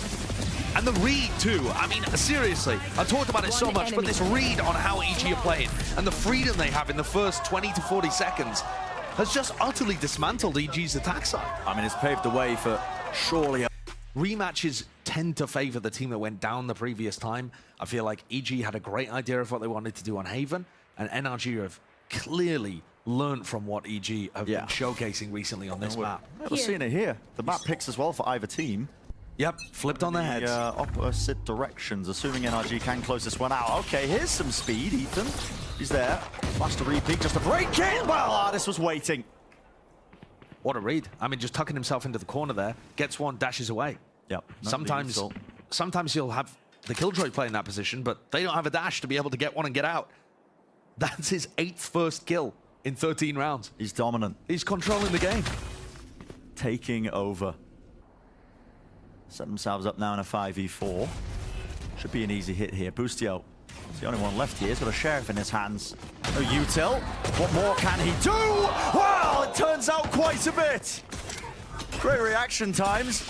Landing onto the heads. Victor left to scramble here on 45 health, but enough damage was done that Boostio will fall easily enough. And that deep lurk, Som. Clearance now onto Com. Takes him out. Free side for them. Getting that plant down, but it's still a 2-on-2, and damage has been done to Victor that could be taken out just by the stray shot. B main control. So important. Team 1 still with the dash. Som, his job here is to pick the right timing. Make sure that you fight just at the correct moment. Pushed up onto lane, it's Victor alone. Reswing. There was an attempt from it. The dash is there, but Demon 1 does not strike. Does not get the kills. Instead, it's all Victor. Good job from NRG to salvage that when it was going so wrong. But this now puts NRG into such a fantastic position. I mean, a 9-3 half is salvageable, right? We talk all the time about how defense-sided this map can be. But when you're looking at an 11-3 potential scoreline, unless EG decide to force, then it becomes extraordinarily rough. These big comebacks are normally powered by an early pistol round, maybe a bonus as well, that gets you onto a hot start and draws things level early. NRG, though, might be cautious of some kind of force here, just because of the enormous round deficit, although they are barreling their way into A main early on. Do not care. Dart even spotting up onto 2 of the players. Maybe they now slow it down, anticipating that it could have been a stack. Artis, of course, doesn't want to give away the rifle, but it looks like they're still leaning into this one. If the knife only tags onto 1, maybe they go off of this throne as well. Forces out the nade. Not too much util in the hands of them. Now you see it, the dash being used, pushing forwards. Cross over the top, out in the open. They don't have the damage, they don't have the guns. Artis stays alive, grounded towards the back of the site. That is picked there at the targets. Boostio's left last, but this will be 11 rounds now for NRG gained. Showing no signs of slowing down. We've had conversations, EG have had conversations internally, many of them, Ethan was saying, about stamina. And we expected maps like this maybe to rear their head towards the end of the map pool, with this being a BO5. Nice try from Boostio, but too many opponents going up against. I don't think this is necessarily stamina, though. We've seen sometimes in map 3s, EG when they played against Loud, both in the regular season and just yesterday, their final map, the map 3, they just got rolled. I mean, 13-0, 13-4, was it yesterday on Bind or something? 13-3, I think. 13-3. So, absolutely just falling flat. But we've never seen them in a spot like this that I can remember, where it's in the middle of a series that they get battered, and they have to pick themselves back up for the next. I mean, at this point, I'm kind of writing them off on Ascent and wondering, how are they going to be on Lotus? What's their mentality going to be like? It's a great question. EG haven't shown Lotus really at all. Times they have shown it. I mean, it's been 1 smokes being ran. The meta really is settling at this point onto the double controller. Right. So it feels like almost they're a bit out of touch in terms of what to run on that map. It is NRG's map pick for a reason coming up after this. So you have to wonder. This is new territory for a team like EG in these best of 5s. Or as an attempt. There was Yuto to try and set up the swing there from Boostio, but he doesn't quite look ready for it. Taking a boatload of damage, dropped down to 57 health. NRG now working their way over towards A. Pushing Som into a 4 position. Looks like they want to set up for potentially an A split. Shutting them down. Victor's going to throw a lineup, make it feel like it's a B split happening, and instead maybe working their way into A. I'm not sure. The devious mind of Finesse is difficult to crack in these kind of moments. Yeah, fakes on fakes occurring. Yep. But Victor's ult, I think it's a great time to invest it here on the bonus. Team 1. Has to try and put a stop to this one. A bit of spam, the ult pushing through. Jorgamo close to the corner, hiding behind his own smoke. It is being spammed. Updraft though, reveals his position, and Artist, he takes the kill. From the high ground angle, it's stopped in its tracks. Som just watching for it. It's like an aim labs routine for this guy. And there's that 12. One more round for making it even here in our lower bracket finals. 1-1 in the map score.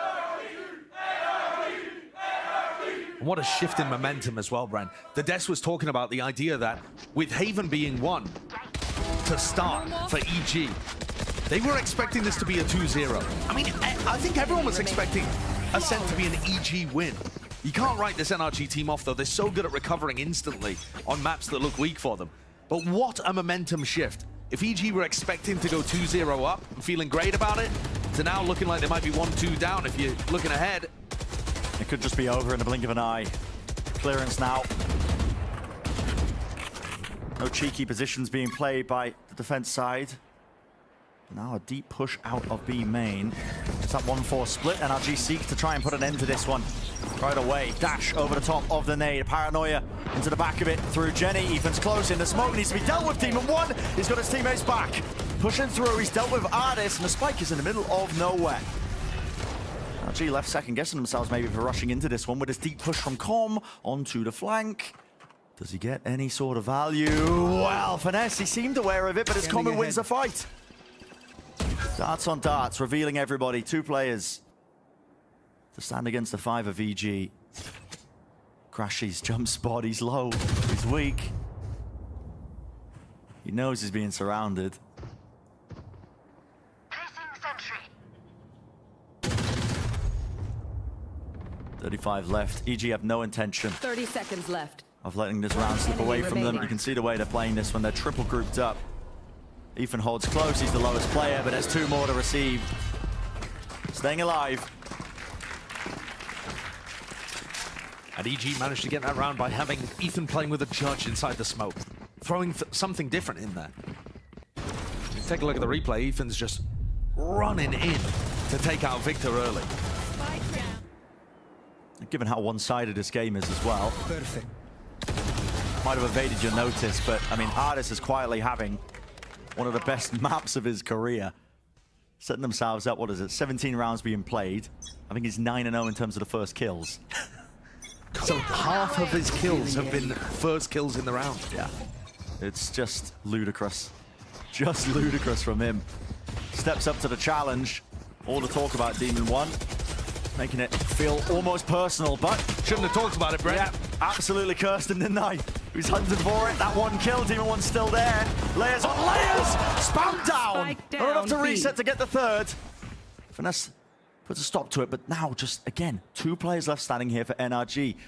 Minute 10 in the round. Ample opportunity to take a bit of a breather here.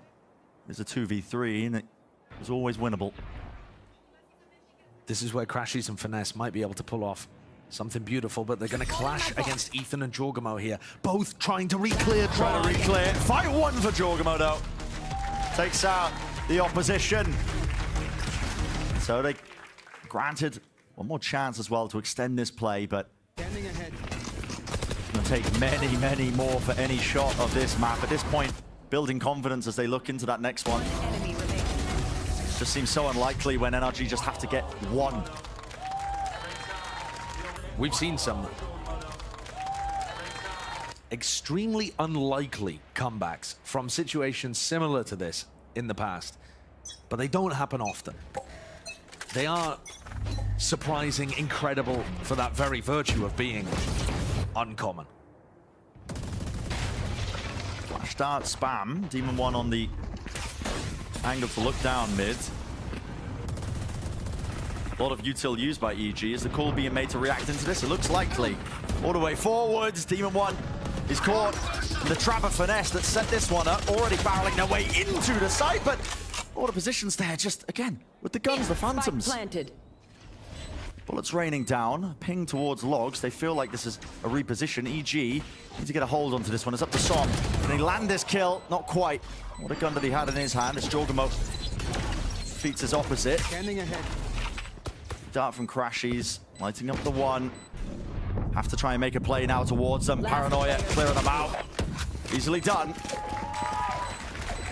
So EG clean up that NRG Thrifty, despite the fact that Demon One went down early. Starting to build something here. I think, I'm right there with you, Bren. I think it's more to do with not coming away from this map feeling like you had no chance, that you were just getting destroyed. That your shots weren't hitting, that they were outplaying you completely. You come away from it on a bit more of a measured, all right, okay, we lost, but I'm still feeling all right heading into Lotus. Yeah. A timeout for NRG, though, here. They've had 14 first kills and converted those into 12 one rounds. So they've been extremely good at taking first kills and turning them into round wins right now.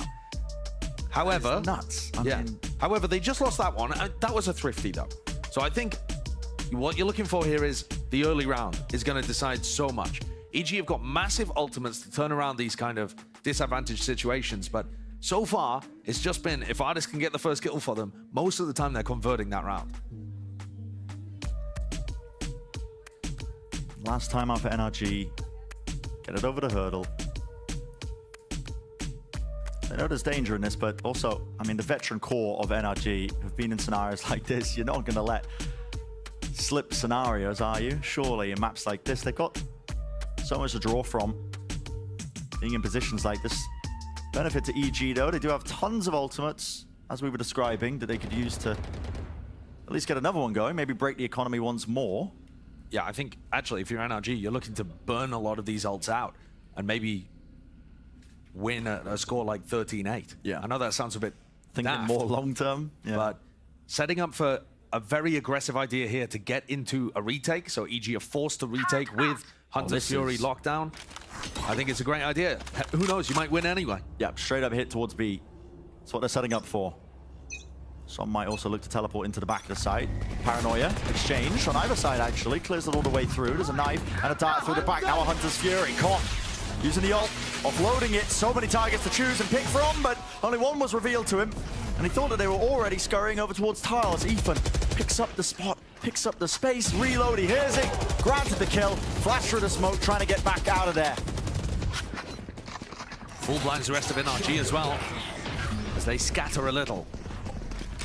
Finesse has got his lockdown online. Crashy's still 2 away from that Hunter's Fury. NRG are going to go for a full pivot, try and tackle the other side. It is very difficult to go for a full A main hit without your jet, though.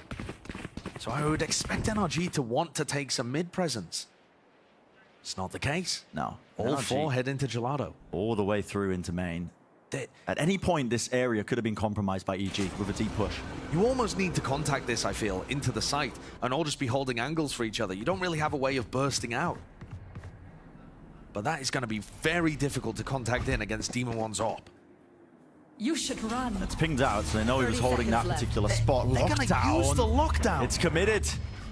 On all for it. Deep smoke off to the side as the goal to TP in. It is. Cuts up the angle. Demon One forced now to hold it away from the choke. He missed it. He didn't see him. Som's there. Player detained in the back. Com takes back up that space again. Time running short. It's 11 seconds. A spike is dropped in the middle of nowhere. They have to grab it. Space being bought there. Here and there. Reload. Backing away. It will be that plant. An extension for them. Lockdown. Planted down. Boostio pushing them back. It's do or die. Have to stop with this. NRG one away, of course, and Victor wants to go down. They're both going to get detained in this. All of them going to get detained. Trying to take the fight. 3 players fall. Come. Take your pick. Take your time, son. They all crumble. What is going on in this map? What is going on here? That went about as well as it could for NRG. And they still, all 3 got mowed down while being detained. Hoping that all 4 of them were going to be coming through. I mean, that is an incredible gamble. And they knew the lockdown was there. They knew that that was going to be a factor on the retake. Okay, but they've bled a couple of big ultimates out from EG. They have, however, allowed Com to farm up almost another Hunter's Fury, which he used at the beginning of the round. I'm kind of befuddled as to why Finesse decided to invest so heavy into that, but okay. For whatever reason, we find ourselves here. 2 Guardians in the buy, 1 a glass cannon from Som. Yeah, this is... But this is just a half. No, it isn't actually. A couple of them two of their players have invested, three of their players have invested. I mean, this is while really two odd. half buy. It's very weird. The money is all over the place now for NRG, and maybe that semblance of confidence that I was reading into, you know, that collected demeanor that they were carrying is starting to fade away. I believe in the prior round as well, Josh. They ended up using it. Here. Oh, here we go. Enough about the prior round. Let's talk about it here and now. Demon 1 wanted to take the shot. There was a flash and a repeat. Revealed. Spammed. Odin as well to support. Demon 1. Keen to take another fight. Keen to get a third. Pound for pound reaching. The players do fall and topple. Again, it's NRG with only 2 alive. Can they make anything out of this? They were in a player disadvantage situation in round 19 and decided to throw everything in to win. Yep. Boosty, I mean, he was watching the top side of mid. Now expects them to be lurking because 30 no noise has seconds been left. made. It's contact. He's holding for it. So they drop into the side, spots one of the bodies. Gives that time in to come, and yeah, the crossfire. It's online, 12 to 8. Have NRG, have they lost enough rounds here with a loser's bonus where they can buy for next, or have they absolutely bogged themselves to the economy? Yeah, I'm not sure. I mean, it looked like they might be able to buy for next. It's a half buy. They have to half buy. I don't understand that. I don't get what NRG is doing. I think they were so flustered coming out of round 19. And just a small correction on what we were doing when we were commentating round 19. We were confused what they were doing in terms of the lockdown. Been told that they used a KO Molly double shock dart that didn't break Boostio's lockdown. Yeah, and you have to be precise with that util now to try and break it, so that seems to have just caused panic in the NRG camp. Like, just comms going all over the place, and they messed up their buy for round 20. This is how leads like this slip away. Artist, though, he's got to put an end to it. He's got to put a stop to it. This way, that way, into the smoke, clearing forwards, inside of it, Demon 1, onto the heaven angle. Oh, what does it all matter anyway? What does it all matter? Com.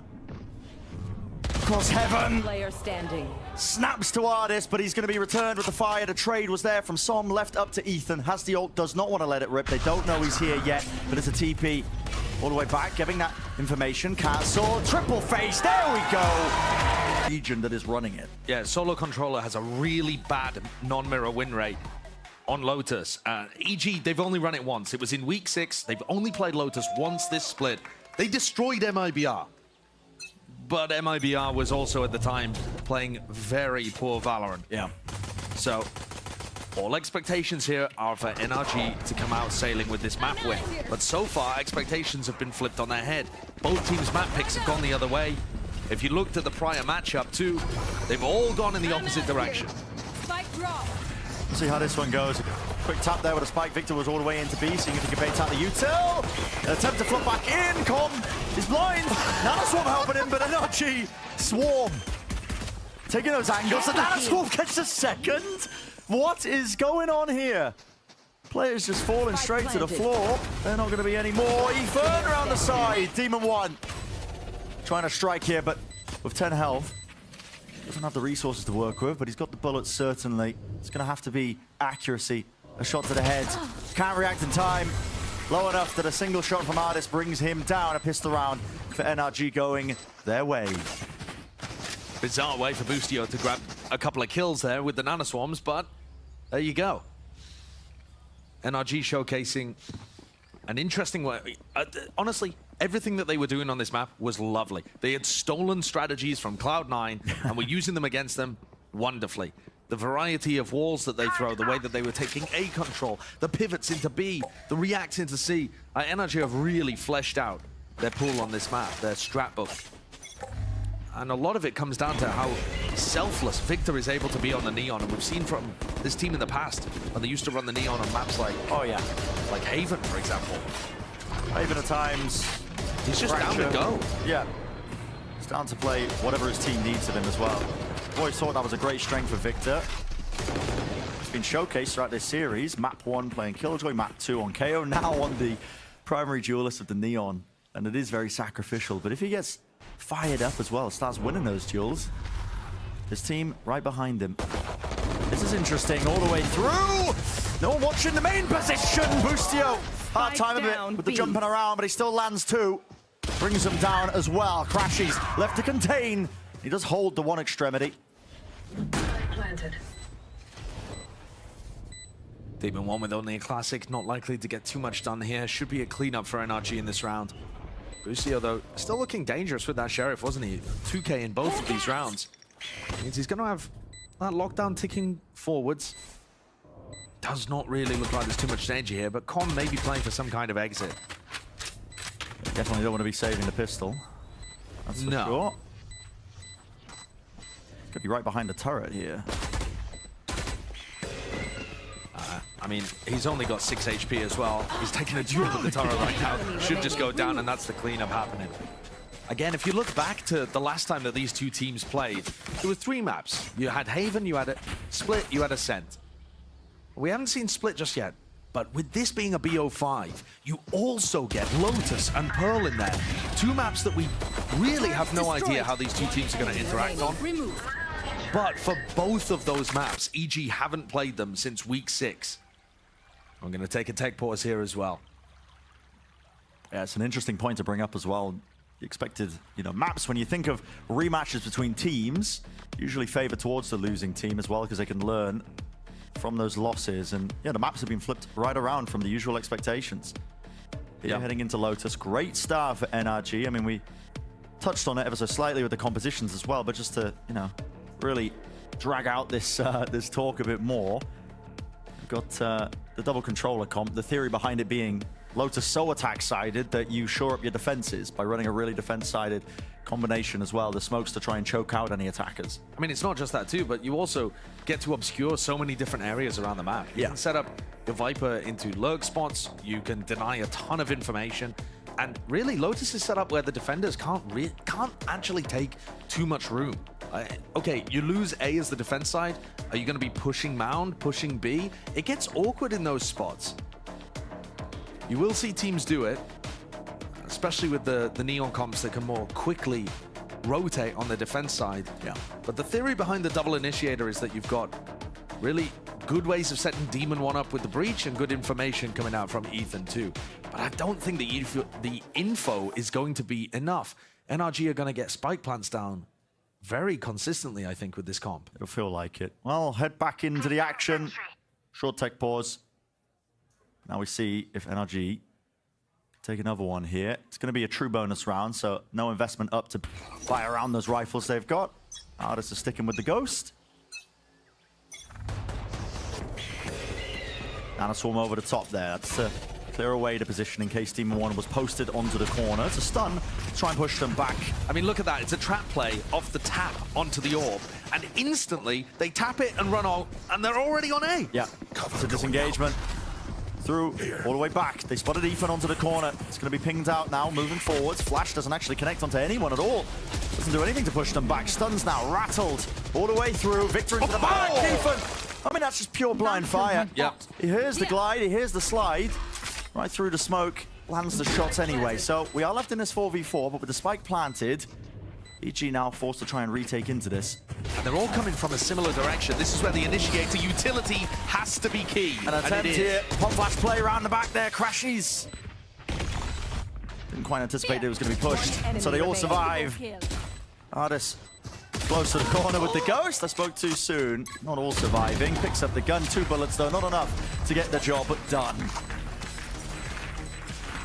Big weaponry advantage there for EG, and an interesting idea to try and run a trap play like that. But NRG were very aware of it, extremely aware. Having said that, Ethan spun through the smoke, ended up being very pivotal.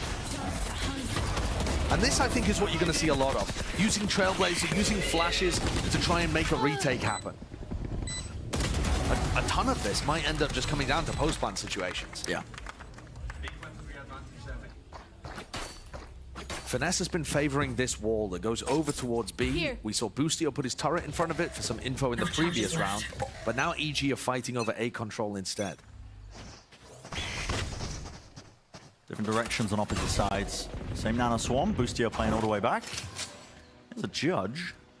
I've got your trail. It's a very strange weapon to have in this spot. Yeah, Seekers pushing them forwards here. Boostio with the lockdown. That is going to be utilized as well. Really does cause a lot of problems because trying to get that plant down. What is that? Artis Coming through there. Ethan gets brought down, I believe, with the rotating door. Yeah, they opened the door. So they had both initiators playing in this doorway area. The call is made to try and fight over this. Paranoia, deep across, flash over the top as well. Aftershock into the corner, crashes, could not see a thing. It's a scramble, a bit of chaos now. Injected into the round itself, just trying to hold this one.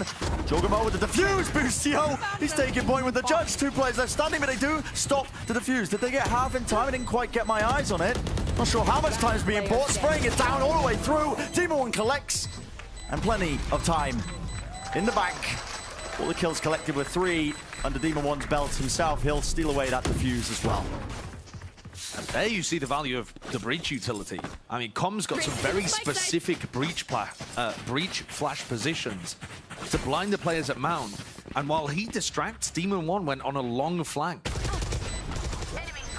And Boostio's just able to run out here because everyone is worried about Demon 1 and Com. Enemy remaining. That jet breach combination causing havoc on the side. Reloading. That's where you get the value out of the double initiator. Yeah, those retakes. So many Hold those angles. pieces of utility as well. Very powerful for reclearing, retaking areas of the map. This one's a bit more spread though from NRG. At this beginning, it's a half buy. Maybe the goal is going to be to try and farm up some of those ultimates and orbs. Fast lane forwards. That's actually popped off a lot of the utility. Dog! Oh, Victor! Victor! Oh, he's in trouble. Pushed and pulled. He's got nowhere safe to stand. Brought down. Som as well. Doing damage. Doing good work, actually. He's flipped the map on them. He's in their spawn. And look at this, TPing this way, that way. Ardis has got C as well. Completely over the map, though. Spike's been dropped. Down. Just from the door. This is so Rotating chaotic. wide. It's all over the place. I mean, the spike is now completely abandoned. EG have control of that just because Crashy's got cut off on the delivery. Deep smoke. Som places it. Picks up the rifle. But they've got the positioning. Ardis here will be hunting for a gun. There's a kill. He's not on the other side of the wall here. Yeah, he is. He actually can't follow up with any sort of kill, so it's a freebie. No punish inside for Som. Once 40 again, seconds. the spike is down, but now Com's worried there could be a lurk Yeah. through B. I mean, they're all checking the flank right now. They think Ardis has been super active, and instead he just 30 seconds left. kind of grabbed the weapon and came back. So bizarre. This spike is out on top of Mound like a trophy to be collected. And they just give it up. I mean, they're so worried about the flank there. Opening up the door, Demon 1, he's got that dash.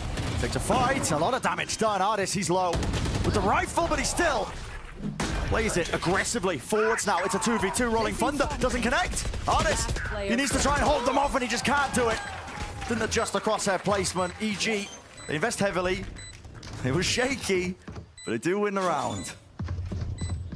And that was only a half buy from NRG, so EG really having to invest. I mean, players, deaths, ultimates to secure that.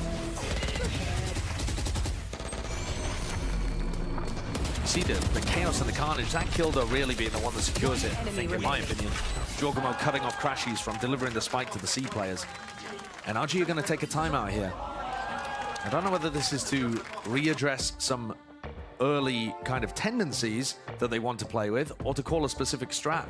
There's a lot of set stuff that you can do with this composition. And also a lot of chances for NRG to show a bit more nuance, because it's been slow going at the beginning, but they've been very bursty. Trying to pull rotations and maybe trying to pivot into things, but overall, the rounds have been slipping away. Yeah, it's been really solid from EG. They've managed to get vast value out of their initiators and set up some good retakes. 3 rounds in a row that have just been off the retakes for EG. Now, having said that though, Brent, they had a big economy advantage in round number 3 and round number 5. So the only gun round that we've seen so far was round 4. I think, you know, we're still going to get a lot more of those as this progresses, including this round coming up here. It is definitely still anyone's game. Yeah. It looks like with the lockdown online for Ardis, EG are anticipating a C push. And so they're setting up once more for a very heavy Mound fight. And Finesse is going to be the only one over there. Deep push maybe as well. There's going to be a stun straight down B into the middle of the map. Maybe looking to try and fight and squeeze anyone. I mean, I think Com is just going to hold this off Busio's contact. Oh, this is interesting. He's holding the stun behind the boxes in case there's anyone there. A is just open. Yeah, A is completely open. I mean, they're holding this for a trap play. Do NRG know that? I don't think there's any way to tell. I mean, are they going to hear this re-clearance now, surely? Turrets destroyed. Maybe not. It could have been out of range there as the Trailblazer was its end. Artis is still watching it. Now you start to see the hit come through into A. Com. Doesn't know which way to look as well with a util pulling out everything. See it. Seekers, all broken. Lockdown now as well. Pushing them all the way back, but they have to stop this reflank attempt. Wow! For Vibers pit! He's decided to pit to stop the flank from coming through. And this is really hard to get through. Very on-the-fly decision there. Super heavy investment. EG forced to pivot back away now, take a different direction and approach all the way through the broken door. Forwards, Paranoia meets them as soon as some utils used. How do you navigate this? This is so odd. There's two players that are basically isolated, clearing them, trying to take the fight forwards. EG, they realize it. There's a bit of a weakness now onto the site. They try and take it fast enough with Finesse falling, so does the pit. Down and out, EG claiming all the kills, flowing in their direction. Really, on the fly thinking there, prevailing for EG. They didn't rush into things when the Viper's pit went off. As soon as they realized they had the player advantage on the site, it was essentially over. I mean, fantastic decision-making from EG. But also, NRG had put 2 players on site, 3 players inside the pit. 3 inside the pit? Nobody to stop the defuse from happening on That's site? crazy, right? Look at this. They had only got... I mean, even if they win this fight, right, stopping this one player here, How do they stop the defuse? how do they stop the defuse? It's not set up for them. Right. It's so odd. I think, again, this comes less down to the compositions and more down to the positioning and the decision-making of the players. Here we go. Another weaker buy for NRG after losing that one. Quick off the rip to take that space towards Ruins. Opening up the door, feigning like they could have pushed through. Team 1 is eager to take another fight. They just contact re-clear it. They hear the orb, they spam it out. Victor brought down to about half HP. It's a lot of damage. Both of these killjoys staring at each other through the wall. And Boostio just goes for the swing. He is a very aggressive player, and Artis was waiting for it. Will they try and maneuver their way into B? A fight to be taken. Demon 1 trying to get set up. Dog round the back stuns him up, so we actually can't fight this one effectively. And Victor's all the way through. It's all over the place. Caught. He's have to try and hold off this push. Behind the box, Artis. He holds it. No, spammed! Expected. He'll be holding that spot. It's EG again who are salvaging it. I'm out of stuff. These NRG eco rounds have been extraordinarily chaotic. They're throwing whatever they can into these to try and win them, but they've already played like 3 rounds so far in the first 7 where they're at an eco disadvantage because EG are winning all of the important ones. Yep. Including, like we just talked about, round 6 where they're able to take away the first rifle round of the map, in which a lockdown and a Viper's Pit were both used for NRG. Our job gets a whole...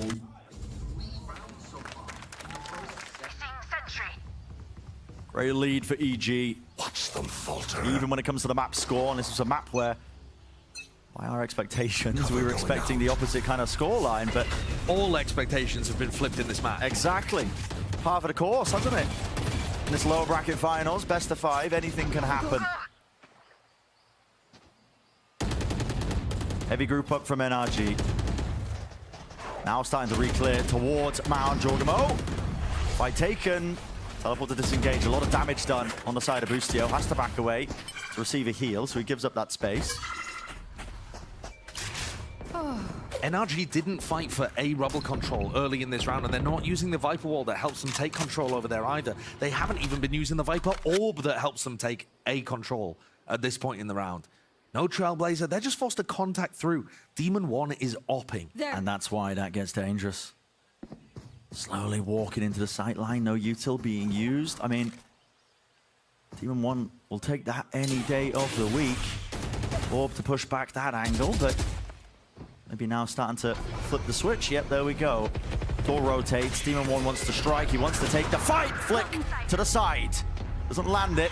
30 seconds left. And look, they're exploring C again. These lurkers doing a lot for NRG, giving Finesse different opportunities to call in the mid-round. Maybe that was the goal as well, putting that pressure into A. They forced all the rotations of EG, 20 seconds left. Nanoswarm's going to be popped off here. Needs to hold this one, so Som gets the plant down. Re-push into mid. Victor has to be down for it. Even expecting as well the second player just there, but backs away and plays his life. EG in another retake, but this time down a player, much more difficult. Can the initiator utility find value? Ethan barely has any, and Com is down, so probably not. Crash is opening the door himself as well, just to really threaten that they could be taking a fight from multiple directions. Victor's job to stay alive, push them back so they can't flank. 3 left. EG, no choice. Have to back away and save this. Retaking with the operator, not ideal. But EG will look for those exit kills. There's a full purchase from NRG. They don't have any other money sitting in the bank, so any kills they get will be quite damaging. Victor, though, putting a stop to that exploration in mid, so NRG getting that third. And the first gun round for NRG of the map so far. We haven't had many of them where the economy's been dead even, despite the fact that we're 8 rounds in. But that's NRG's first. They have another lockdown. Artis has been actually much more active on his lurking role than I expect from him, but he's found opportunities. And this was, Victor ended up becoming the second wave of lurk in this because they went and rejoined Artis over on C. And I mean, listen, I don't hate it. Artis was frying in the saw. You end up so far away that you have to clear a lot of space before you even get into retake positions. Yeah, part of the reason why the Neon is so strong. Fast rotation, sprinting around the map. Demon 1 was opping in the prior round, didn't really get too much done with it. Now he's going to be facing the whole A control play from the Neon. Well, we see a rally bolt off the top there. It's the typical play. Yeah, collides down. It breaks up those angles as well. Stuns and flashes used. Demon 1. No opportunity for the early fight. Instead, now going to be retaking towards tree. Door opened up, backed away. Demon 1. Oh, just seeing the legs of Victor scrambling to get away. And now they spotted where Demon 1 is with the operator. A different direction for NRG. And look how fast they are rotating over to C, but there's 3 players on EG ready and waiting, including Com with his ult. Holding it, rolling thunder. They're going to paranoia and push this. Here we go. Clears through, TP, paranoia, drops it, spikes in the middle of nowhere. There has to be an attempt to refight. Good snake bite though. Any sort of aggression off the back of that was stunted immediately, and it's answered in kind. In the meantime, Ethan with his Trailblazer has cleared out B. He knows there's no lurker in this spot, so he's going to put his body there as well. They're getting ready to set up for this C retake on multiple fronts. Jorgamo does not have to fight this. They can just give and have a 4v4 retake. EG have been so good in those spots. Jump spot. Jorgamo was hoping for something. TP to disengage, gets out, no detainment. So the site is theirs, but the time running this low, a hero play might be in order. PG. They don't shake things up. It's a safe plan towards the corner and a repush now called. NRG crashes, taking the lead with them towards Waterfall, wants to hold close to the angle. This is dangerous. Finesse doesn't hear too much on the flank, which means they could be right in front of... Okay. Yeah, the call was made to pop flash play that one. Jorgamo as well, and who towards the back of it. He was spotted with the jump spot. Demon 1 last one. Already position noted, taken out, crossed off the list. Victor. It's a bit messy, but it does get the job done. 5-4. It's NRG starting to win these gun rounds now, Josh. Yeah, it's early A pressure turning into a C hit and cycling those ultimates in a nice way. You see the adaptation already with Finesse and where he was positioned. He throws down that snake bite that helps Victor get the spot. You can see him on the minimap in this. Look, he's so far back. He's ready for Ethan to come through the connecting door, and he's also holding for Demon 1 in case he flanks. He remembers back to that previous round where everything went wrong in the C post plan. A control again for NRG. They've been returning back to C though, and that's why Demon 1 is posted up here, waiting for the lurker. Oh, dropped off. But his deep push from Demon 1 should be getting good information. Except NRG have already taken tree control. They're actually committing to A this time. So the correct read in order. How have they got the read? Yeah, I mean, the correct read in order. There was going to be adjustments there. All that heavy pushing and prodding. Okay, Crash, he's almost falling. There's an aftershock as he led the Trailblazer in. Now the lockdown. They get the plant down. This is going to get a bit awkward now for NRG because the positioning is more than predictable. You can see where they're going to be playing.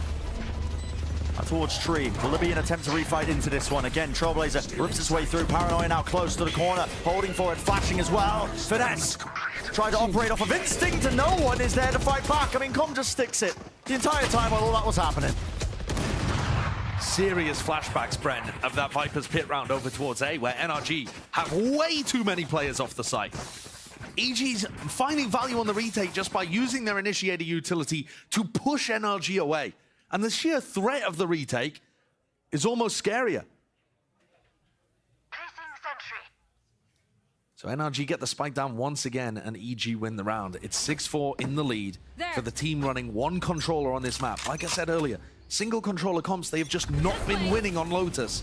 EG's one of the only teams that's been finding success here, and they've played it once against MIBR. Now though, still looking good against NRG. 2 rounds left in the half. This is so quiet. Oh, it's almost cautious, but they throw the beginning util. They've pulled players over towards A. Team of 1, he's getting a bit antsy, isn't he? Deep peek there, breaking off the util, spraying it down, Ethan. Spike down A. He's got the gun in hand, or the util as well to stop them. Com with the flashes, he knows he's being assaulted from multiple directions in terms of his finesse has worked his way into the backline. Ethan, oh my, spotted! It's out in the open! Finesse! How's he getting away with that? Cover going out. He should have been dead to rights. The shot was missed. Demon 1 did not land it. And now once more, another round, another situation where there is just so much chaos in the mix. And that is absolute panic. Finesse goes for a play. Demon 1 calls it out to Ethan. And he scrambles. It's madness. Yeah. A 2v2 where NRG get a plant down on C. And Ethan and Com have it all to do, the double initiators. Hardest going to be kicking himself. He didn't get that kill. Com healed all the way back up to 100, at least to 92. But at the same time, Hardest has got a Nano Swarm on the plant already. One more to work with. It looks very tough for EG to pull this off. Flash has to be used to clear the backside. I know nobody's there, but the first Nano Swarm is being used, delayed. Everybody hiding. They know Hardest and Som fully aware of their win conditions, and the fight gets taken together when the util was expended. So, they get it to 5. Maybe they can bring it even in the half, but it has been so shaky, honestly. It really has. I mean, Finesse's play there is, it's max of desperation, but it got it done somehow. One enemy remaining. Safe hands though towards the end. They got an extremely good plant down, and that's been where NRG have been finding the success, by dragging rotates over to A and then getting plants down in very good spots on C. Here, EG commit 4 players to controlling rubble. It's that early fight. Again, the stuns. TP, man! He's out in front! A wide open target, and of course EG are gonna fight. Demon 1 only getting the 1 though. Victor, with 1 HP, got 2 kills in that. Insane stuff. Making the most of it as well. Hardest now starting to lurk his way deep into B, realizing that they committed 3 players over there. He's so active. Reinforcements over, very active. And off of this, you got to think it's going to be landing towards B. Can Jorgemon and Boostio even stand a chance of connecting with Victor this low? Single bullet will do it. He's not actually into the site yet. The wall. Boostio's given the timing. Caught to the corner. And there it is. Tonight's the plant. He's turned it into a 2-on-2 and he gets out scot-free. That is absurd. Up to the wall. Oh my goodness. It falls to pieces. Where are NRG looking? Switching sides. 7-5 to half, and I think that kind of is exactly demonstrating EG being in control of this. NRG had some nice rounds in order to push themselves into lurk spots. But frankly, the way that EG were playing this, on an individual player decision-making point of view, I think it was better. I mean, Boostio gets away with a miracle there. We haven't said that guy's name too much, but Eachin's all over the place here, but we'll find out how these comps are going to be clashing now. With those sides swapping around and the retake success really leading the charge for EG to grab that 2-round lead. A reminder there with the start that, again, this is EG's first BO5 VCT series ever, and a lot of these players don't have experience in long series like this. The stamina, definitely something that we're keeping in the back of our minds. And the same could be said for Som too, over for NRG. The Des does not have very much faith in EG's attack side. You see that one way over towards Mound that Sean was talking about. And now Jogamo only with one. But to me, Brent, if EG managed to win this pistol, they're already up to a very significant lead. They might still be able to close it out, even if their attack side looks a little limp. And clearly putting that prioritization into picking up the orb early on for Boostio. He's also just still holding on to that space with a Sheriff. Turret towards mid.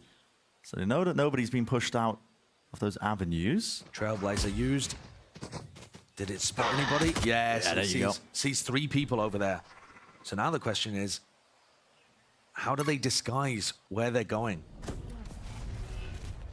What's going to be that adjustment? 45 seconds. Slow to a crawl. Door opened up.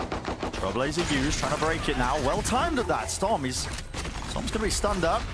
Line as well, unable to play the game, doesn't get a chance in hell. Paranoia rips his way forwards, and EG look to claim the side of the map now towards B. That is a bit of a blessing.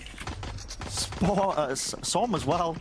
Spike planted. Rattling off the ghost, and as the smoke fades away, oh! 4 ripped away. What chance in hell? An ace denied. Murmurs and groans from the crowd, but it's a round win for NRG, and that was what they were hoping for. And Som is under such intense pressure there from the initiator utility. Stun, Trailblazer in his face, a flash to follow up, dodge of Paranoia as well. EG with a nice idea of taking A, making it look like it's over there and pivoting to B. But too slow to follow up on that initiator utility. And no one watching this smoke. Yeah. Normally people will push inside of that to try and take that top position up in heaven.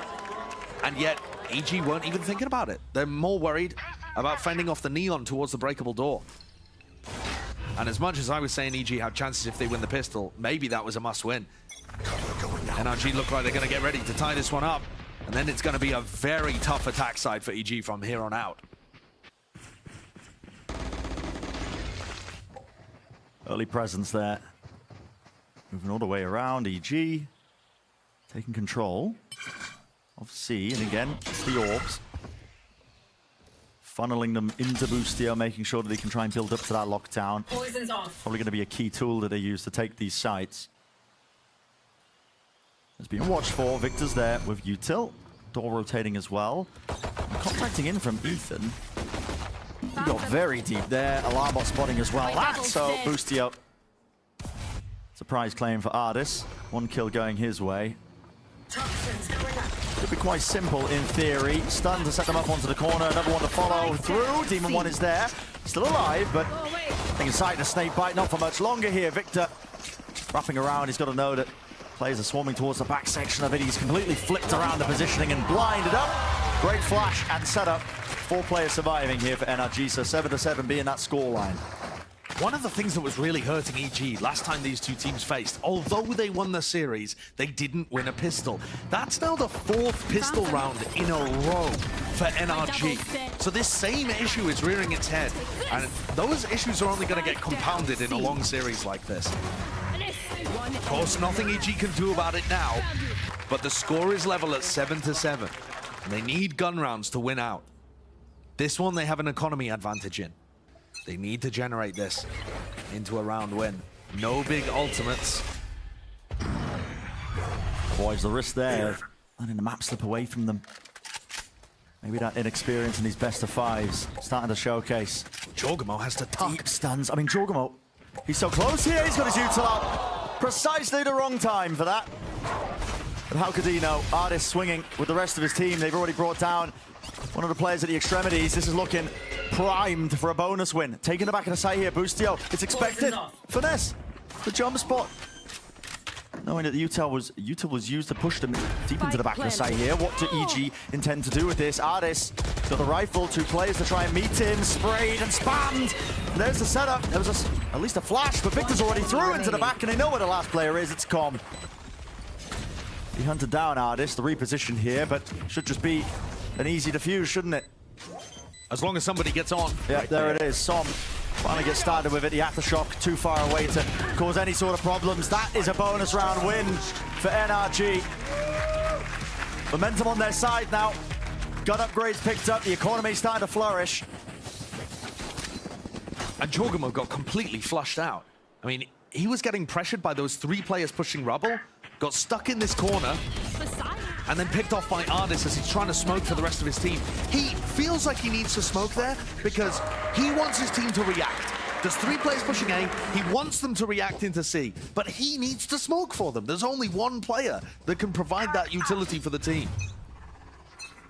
And gets caught. It's now a rough buy for EG. They need some big hero plays.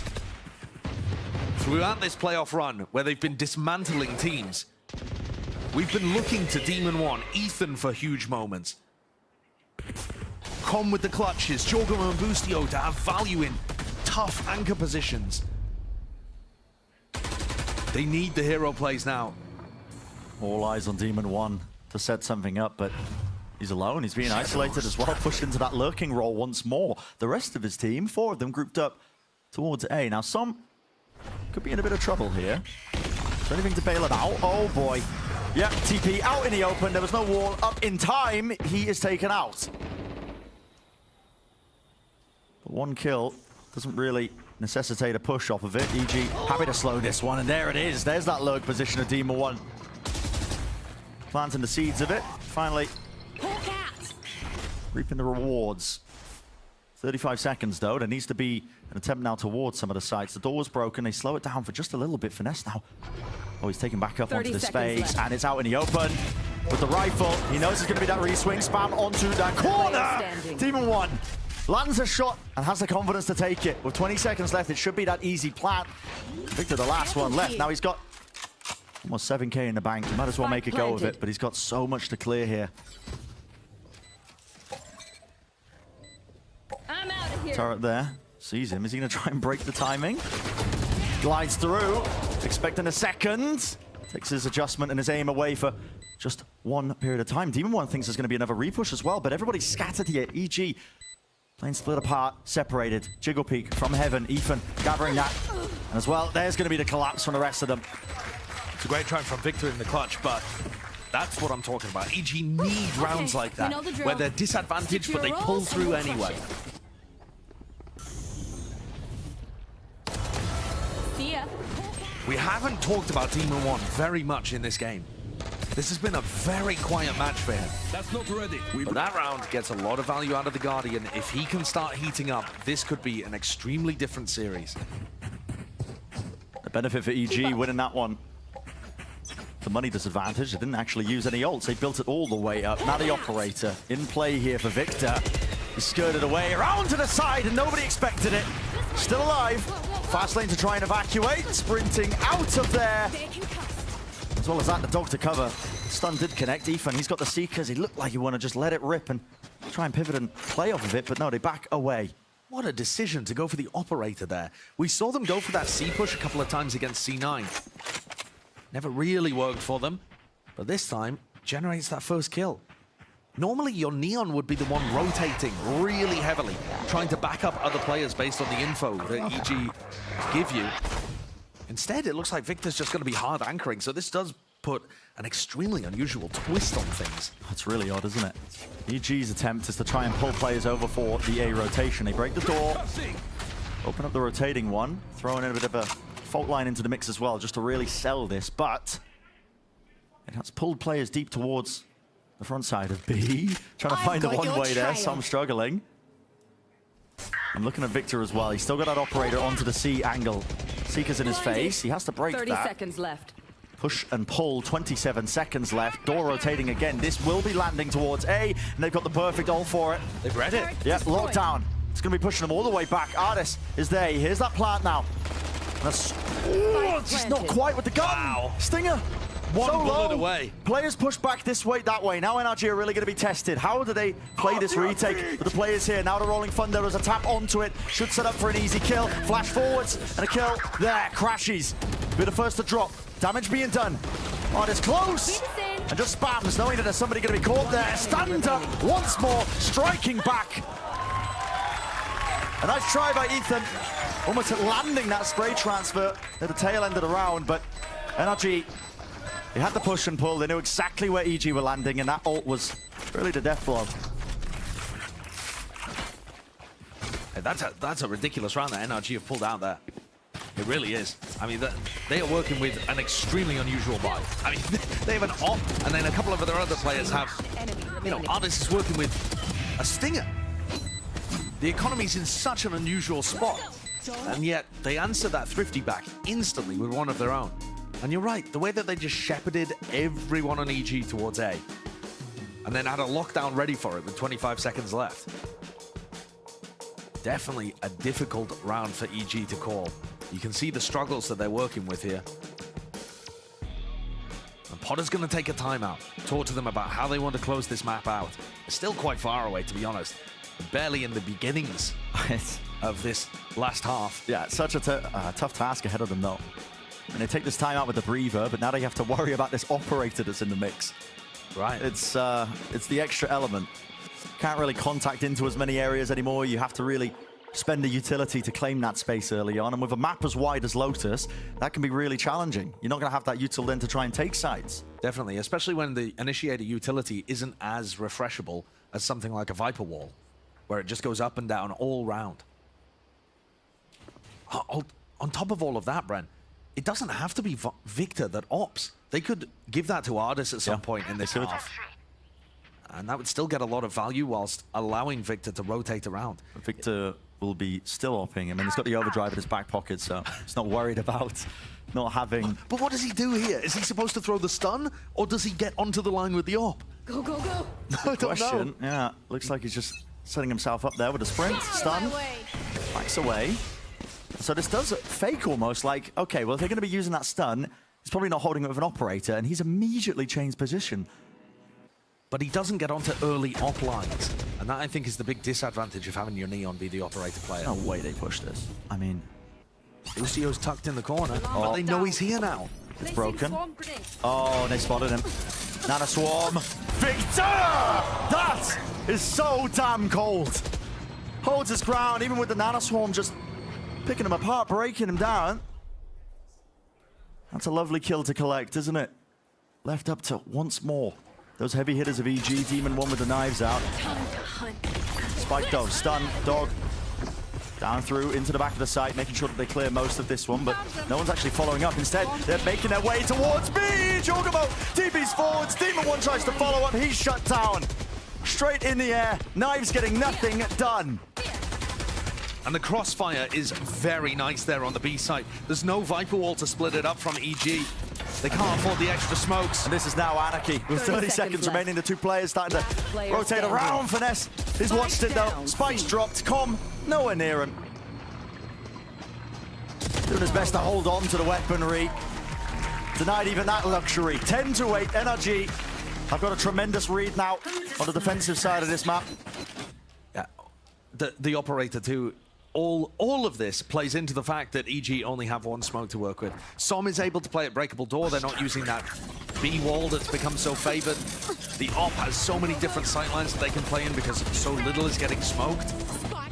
And on top of all that too, that is 2 rounds in a row where Victor's opt Boostio at the start.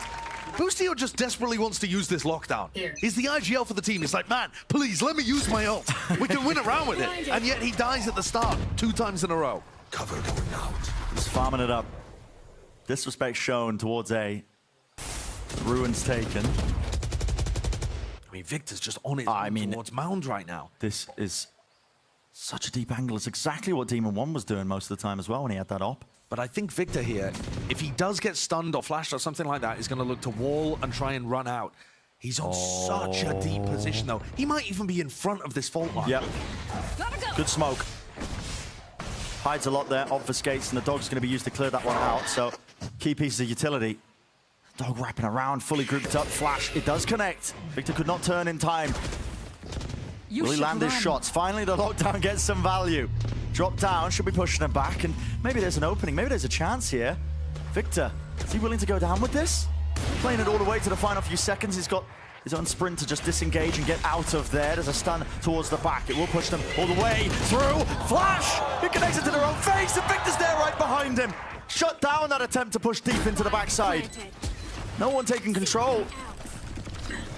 And NRG now look to reclaim all this space. The Seekers pushing forwards. The guide Artis directly where he needs to land his shots. Util's being used very early on here. I mean, his plans have put him in a relatively favorable position. A tap onto the spike, but they need some kills off of it. They need an advantage to go their way. No one's sticking this. A call is made to take the fight straight to them, around to the mound. But Con will fall. Half under the fuse. Presence of mind as well, not to rush into things, making sure that they optimize the ults for the next. NRG, they're running away with this map.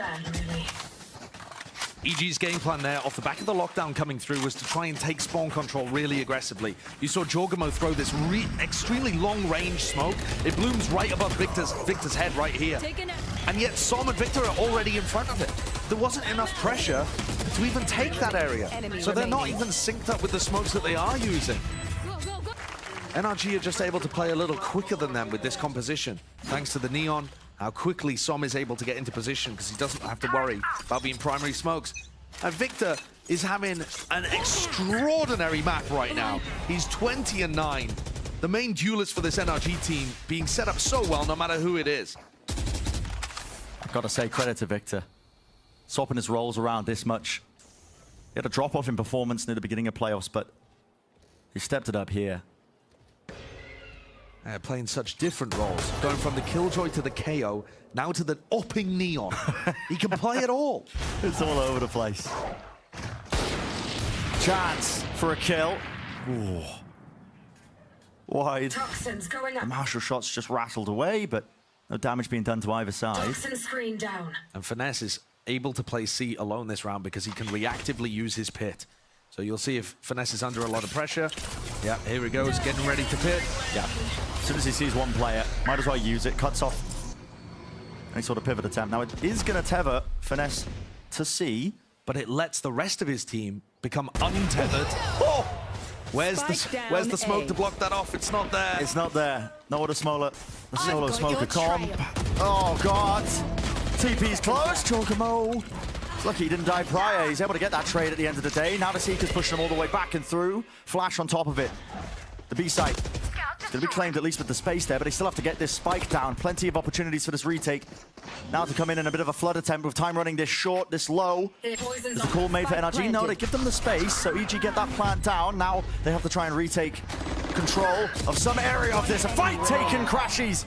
He was the late backstab in all of this. Jorgamo used his ult to reposition straight towards main. Had to dodge the flash. He doesn't survive, doesn't win the fight. This is the 12th round now gained. One more step for NRG. They'll be taking the map. And you can see here exactly what the desk was talking about when we hit the halftime. EG, they had 7 rounds in the first half. And I was saying, well, maybe if they get the pistol, they get up to 9, they can close this out. They've only won 1 round on their attack. It was a half buy, wasn't it? It was this weird, thrifty half buy where Demon 1 popped off with the Guardian. It's so difficult to make this work. Don't interrupt. They need the hero plays. But at this point, it may be too late. NRG have just had the read this whole time. And it's a surprising one, but the Neon op really is working here against what EG have brought to the table. Another clash to be taken, isn't it? Past that one angle, Victor's there. Operator grouped up. There's going to be util to clear this, same as before. Flash this time. Normally there's going to be the Trailblazer. EG! In a moment of need, 2 kills collected and 2 kills claimed. Som, though, repositions. Shadows traveling. Put a stop to things with EG. There's going to be that dog into the back of the side. It does connect, does catch. Paranoia used in response just to push back any attempt to punish. Oh, and Crashies. Does this turret catch his position? Crouched close, side by side. I mean, Jorgamo's right next to him, grouped up. Needs to be an attempt to trade. There is. It's there. Quicker the reactions there from Demon 1. None of this Killjoy utility has been broken over towards the B site. Som's pulled away. He reckons it's not going to be a C re-hit. Oh, I thought Som was going to cover A as well. But instead, they're grouping. NRG already have the read. This 2v4 should not be winnable, and yet the defenders are in the right place to make it so. No! The util's not been broken. Spam down a line of sight. It's a wrap around and a run around. See, they realize it's completely open, so they're going to be taking this one with 19 seconds left. Artis is already in position for it. Close to the corner, it's a safe plant. Alarm bot spotting him. planted. They know it's being pushed up. Paranoia as well. He's blind. Holds his ground though. Doesn't rush into things. Waits it out. He's got the help of his teammate. Doesn't win the duel though. Som still here. TP now. Oh, and he expects this. Realizing that mid was compromised on this fight. The angle. Shorty. He hears it. It's out in the open. 7 bullets. Enough time for the reload. He's collected, but he doesn't know where Demon 1 is. Now he's revealed himself. A tap onto it. Trying to force the fight. Demon 1 has to take it, and he reacts. Adequate. And it keeps them in the map. Som played that fantastically. No qualms with the way that he played that. But Demon 1's flick shot towards the end was nasty. That's disgusting. In this round, it all fell to pieces fairly early on for NRG, and yet somehow was still winnable. Enemy remaining. Look at this shot. Oh, what is that? Clean. But EG need more of that. It seems ridiculous to ask so much. Oh, here we go. Such an inexperienced player, but they need it. TP, Chocobo, he's just gifted them his own life. He TP'd right into him. That's not a great start. Not what you need. They're playing with a 0 smoke comp now. Yeah, I mean, it's falling to pieces. They still have Breach ult. They still have Demon 1. Can they make something out of this? It would be very tough. But on Ascent, it took NRG 6 tries to close out the map after they got to 12. They don't have that luxury here. It almost feels like the finish, though, doesn't it? When you're a player down, It should be. it needs to be the step up. Looking at Demon 1, he's got the knives, the Rolling Thunder as well. It's a big ult to use. It can clear your way into most situations. Crashies with the wall up as well. He's ensuring that nobody contacts through that one. Seeker's now being used. That's going to alert him. Everybody grouped up towards A. All 3 of them, in fact. Matching onto targets. Front side of A, and no one's going to be contained. A deep smoke going to be placed as well. Allows Som to cross over towards it. Again, it's the contact plays onto it. Som, 30 seconds will they left. push through this one? It's a flash to accompany it all the way down. Rolling Thunder cleaves through. Paranoia now to retake that control of Heaven. There's a lockdown in play. Are they going to push it? Do you push it? Do you bide your time? What are you going to do? It's indecisive. Hesitancy. Demon 1! He does not care. Forwards with it. The right click does not land, but 2 kills. He might have done enough. And the retiming on it crashes. He's at the broken door, but he's dealt with. Rotation of the door. You got to buy your time. You got to try and take that space. Aftershock pushes them off. No sticking into the defuse and a fight one for Ethan. He was alone. He was isolated. It was necessary. Left up to Som. A tap. Bending out the spam. Finds the first. This is for the map. Can Com keep his team in it? He's been good for it in the past. The time pressure on the shoulders of Som. Forces the fight, but Com wins it out. Such a close round again.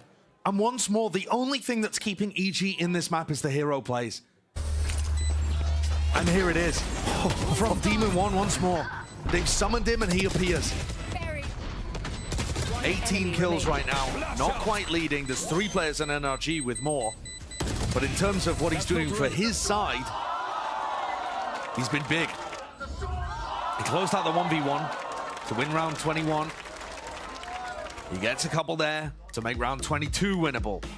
Like I said, Brent, I can't believe it took NRG 6 tries to close out Ascent when they were that heavy up in the lead. Here, they had 4 opportunities, and they've already let half of those slip. Their eco's still in a decent spot. There's not too much to panic about, but it does feel like EG are the ones heating up on an individual level right now. That was a 4v5 that they managed to escape. That pressure is there, forcing NRG to take this time out. 1-1 with a map score, remember, best of 5. This doesn't decide the outcome of the entire series, but it's one that both sides are eager to win, to just gain that edge. I mean, especially when you look at the expectation being NRG takes this. NRG look good at it. They beat Cloud9 on it. EG don't really play this map, and it's a weird comp. Everyone expects NRG to go up 2-1 in the series after they win on Ascent. Yeah. So for EG, in some sense, it must make you hungrier to try to rip it out of their hands. All you need is one if you are NRG. That's what stands between it. Deep flash. No presence towards A on either side. Faking like they could have been taking control of it. War fades down. An opening for Demon 1. He's keen to lock on to those angles. Here. Spots out the alarm bot, pings it, smokes it. But that's close enough to be heard. And Ardis, he takes the swing, but it was being watched for. Thankfully, Demon 1 had backup from both of his initiators holding that angle. It's a cheeky idea. Down to a minute. Trailblazer, I believe, spotting a couple of players here. Victor, this angle, that is quite unusual. Has to be a stun to clear him out of this one. But it's used in return as well. Paranoia. The kitchen sink being just chucked at that one particular area. And now maybe EG can get into the seaside. They know the reaction is going to hit on C right now. They have the most defensive agents here. Finesse, Ardis. Oh, the snake bite! Busio just runs right through it. He's vulnerable up. Seeker's removed, dash forwards. Cutting across here. Demon 1. Can he take charge of the situation? The fast lane. This is so damn tricky. 27 seconds. Everyone grouping up. Demon 1 is trying to make the most of Ardis. He shuts them down. 3 kills is left up to Com. And it's a 1v2. Doesn't have the help. Doesn't have a chance. Fated to get that NRG loud clash, but EG are looking, and have been looking all season, to change us alternate timelines. I feel like every match is a universe split when it comes to EG, and we're in a very branched off one currently. Yeah. So all expectations, the defensive side of EG should be sailing into a comfortable lead, but we'll find out just how realistic that is. Getting into this pistol round. Orb lineup up close. Gonna be a flash used early on. Ardis close, trying to play inside the smoke. Boostio attempts to steal that one away. Com is there though. Lands a shot towards heaven, lands a second. Resets enough to potentially make it 3, but no. Brought back down again, and now they're going to go for the full rotate around to Som. It feels very similar to their Lotus game plan, doesn't it? Pressure in one area, one lurker. They're 4-1 defaulting against EG, and it's working really well in the last couple maps. This is Som that's just been weaving himself deep into the back of A. He's made the call for them to start. Great rotation all the way over. What's important here is that Som doesn't get picked off in a too advanced position, but as we can see, EG is still only just now re-clearing the B side. Like, wait, are these guys really not here? They're not re-hitting? Now a bit of fear in the back of the heads of the EG players. They got to think, okay, well, where could they be? Yeah, the positioning is going to be a serious issue for EG to deal with, but they've got some nice utility. Boombot still available, a nade to clear out a spot. You know, lots of utility that they can use to grab info or clear spots. Som, here he is. Lands one, does not claim the second. It's traded immediately. Here's the Boombot. Drop down, shots landed, nade. Oh, saved that one for the elbow, but Finesse is close to the corner now, and he is being absolutely swarmed. It's Crashies, left alone to do the most with 73 health. Smoke in his face, a tap onto it, and Demon 1 trying to force the engagement, force the fight.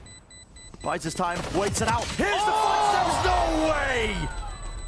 The spray of the frenzy, but time, not enough! It's NRG who win yet again another pistol round. Those final moments are so tense. Crashies picks the perfect timing to challenge Demon 1 after already not being sold whatsoever on the first fake tap. Masterfully played by Crashies there, but Demon 1 also hitting just an awesome ghost shot too to make it look like that one was winnable. One enemy remaining. Look at the way that he just, the little tap, he's so aware. Jets normally will smoke, tap. It's a fake, the first one. Or rather, I mean, a lot of the time if they actually cloudburst on the spike, they're getting half and then the next one's a fake. But in that spot, Crashies reads it perfectly. So, after losing a pistol, Here. it's EG who are grouped up, looking to make something of it. Oh, lined up! Crashies, brutalized there through the main choke. Ethan, he's still alive and kicking, claims his 2. Finesse seeks to try and salvage it, put an end to all of this. There's a bit of tomfoolery. Victor, he's got his IGLs back. Everybody falling, it does get a bit messy and scrappy. Spike is in the middle of nowhere, by the way. Yeah, they're running another 4-1, where some had Spike this time. Things getting a little more dangerous, I think, than NRG were expecting, but they've still got that rifle and 2 bulldogs to save into the next. Unless Com can do damage, and he just is going for a rifle. Yeah. or a stinger rather, dropped on the floor. That is the 5th pistol in a row for NRG in this series. After losing both of them on map 1, they've won 5 in a row, and they've also converted, of the previous 4 that we've had, 3 bonus rounds. So they've converted 75% of their bonus rounds, whilst also winning 5 pistols in a row. And here comes another one. That's ridiculous. Here comes another bonus round for NRG. EG cannot let them get this kind of momentum early on in the halves. Minor investment from Victor. Pick up that rifle. Everybody else can still buy, of course. Now, that spam exchanged. Bullets raining down this way, that way. Common angle. Ethan. At that point, it was anyone's game, wasn't it? But he's dropped down to 10 health, still with the kill, and gets out alive. That's the important point. There. Crashy's past few rounds as well, I believe with his death, he did build up to the Seekers. Maybe NRG seeking to cut noise a little bit, exploring different directions. Big ultimate that they could use. NRG's game plan when they played on Split a few weeks ago was to apply extremely heavy pressure towards A ramp Here. before working the rest of the map. This time they do that, but are denied. Wrap back around. And Jorgamo almost got stuck there. That call is made for Toxins going NRG. up. Start squeezing this. Walls up. Satchel out. Jorgamo knows the precise timing. Satchel off to the side, lands, I've but got now your trail. it's Demon 1 who really needs to be cautious. Seekers in his face. Dash is active. There's a fight being taken. He cannot win it out. 30 seconds left. Not when his position was just being converged upon. Still the angles watched. Everything is on fire right now for NRG. It's happening again, Brent. Class in terms of their performance. They were a player down entering this. It's happening Spike again. planted. In a 4v2 to convert the bonus, which would be their 4th out of 5. Com and Boostio, the only players that can save EG from that fate, and I don't think they can go for this. No, you just have to keep the rifles. Brutal. Absolutely Toxins going up. brutal. Got to be responsible with it. And so this will be another bonus round converted. NRG cannot be stopped. And you heard Wyatt talk about it heading into this game. EG have the highest defense round win rate Player on Split standing. in Americas. So once the gun rounds start really flowing here, perhaps EG is going to stabilize, but what damage will have already been done by that point? NRG are just off to such a riotous beginning here. And pause for a moment and just think about EG in this kind of spot. We've spoken about their stamina just a little bit, but really, the run that they've been on since they squeaked into playoffs has been magical. A Cinderella run, a sun run. A fairy tale. Like nothing I've seen before. I mean, they're playing the best Valorant that this organization has ever played. And now they're one map away from having that dream come to an end. And I think because Demon 1 can't make Masters this time, this really is EG's chance to show what they're capable of. This is them playing with that full roster when they're at their peak. Full potential. Can they get onto a Grand Finals appearance? They've already made the podium. They've already made it to Tokyo and Champs. But there's a title here to play for if they can win this match. It's this map that stands before them. Got to get over it because one more map for NRG means they run away with a series. And we get to see that old rivalry rear its head once again. Another chapter. Demon 1 on an off angle there, looking for something, but denied by Victor. It's an extremely cautious approach to this anti-eco round from NRG. Fully grouped up. EG were hoping maybe that they do some damage with it. Deep flash as well. Faking the presence towards mid. Trailblazer, nothing else behind it. Explosion about to occur out towards the site, deep into the smoke again. Com hoping for a chance. Anything to try and take away one of the players, but NRG, the side is theirs. Spike's going to be exchanging hands as well. Look to prioritize a flash play. NRG. 30 seconds left. Crashies, who's so damn aware of it. Anti-flash as well, planted. swings off of the timing. You notice how Com is trying to anchor that position by diving into the cloudburst. Maya. Oh, wait a second. Dangerous. Ethan made this possible. I mean, 46 health. Shouldn't be. He'd have to, yeah. I mean, he'd have to hit some nasty stuff following up, but Okay.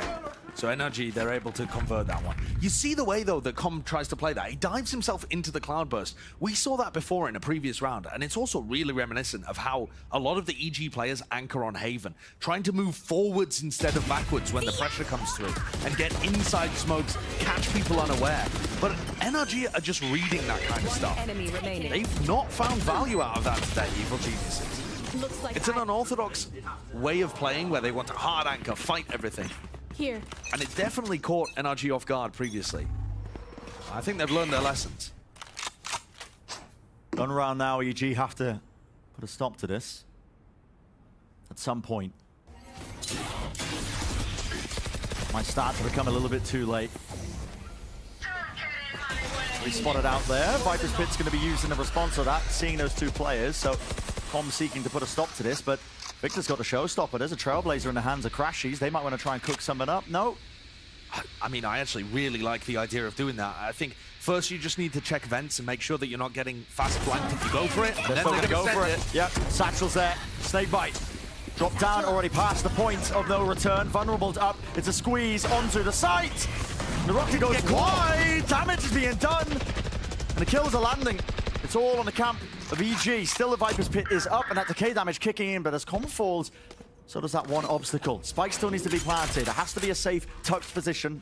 They've lost control of Heaven in the middle of all of this, but a call is made as well. Look at Victor.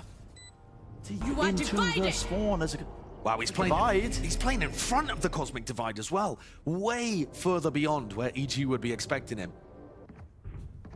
Although EG are definitely making sure that they've cleared out all of these spots before they commit to the retake. expecting a reflank, but the setup is there. High-low into the corner. Victor, he can try and take a cheeky timing. Sees it.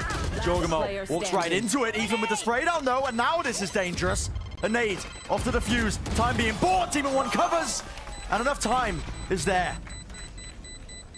Nice retake from EG. I mean, I really like what both teams are doing in this round. The way that Com plays with his ult, excellent. NRG's idea of using the showstopper with the Trailblazer, also a very nice counter. Ended up being Som that spammed through to claim the Viper kill.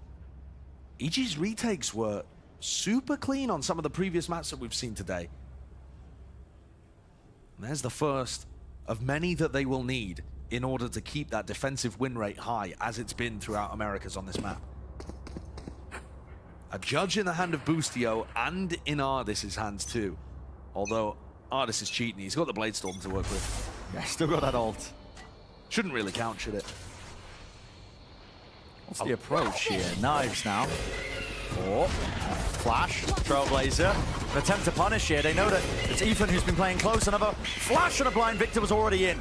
Let it rip with the satchels, but do they know that that's compromised? Off to the side. It was a right click from range. Still the kill has landed.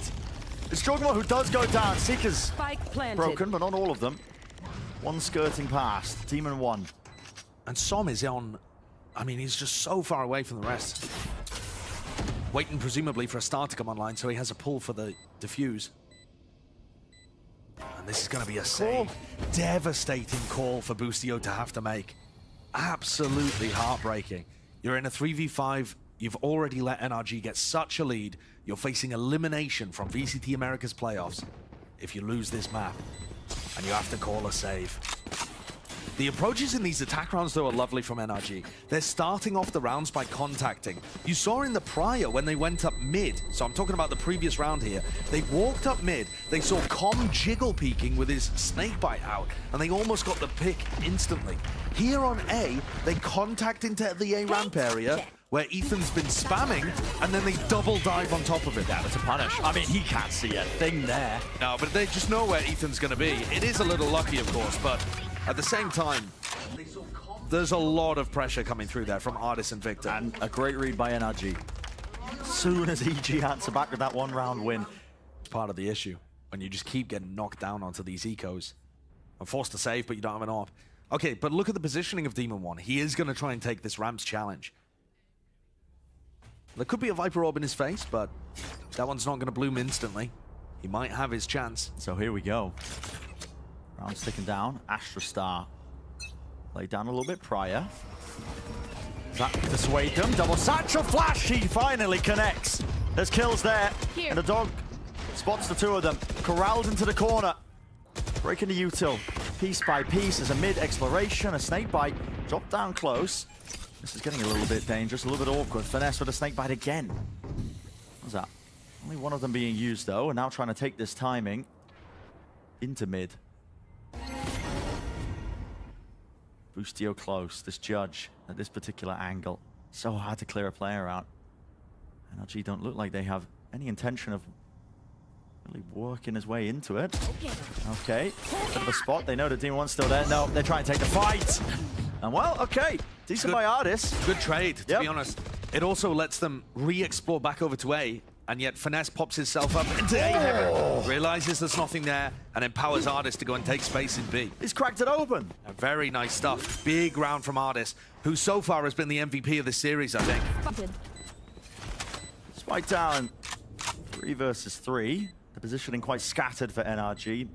Maybe looking to regroup, but that's exactly what EG have got on their mind. All 3 of them now into spawn. Oh, fight could have been taken. Dash. Now active for Ardis. Out to the side. Showstopper. Flash in his face. He disengages though. Trying to buy time with the rest of his team as well because Crashies is also just trying to play it from heaven. Buying it out, and there we go. 4 for Ardis. Massive performance. I mean, including shutting down Jorgamo's ultimate. And the timing could not have been more perfect with that. He gets completely ruined. And Jorgamo himself had a very rough game the first time these two teams clashed. I'm talking regular season, not even playoffs. Stay down. It feels like these two teams, you never get a game 1 split where both of the Razors are performing.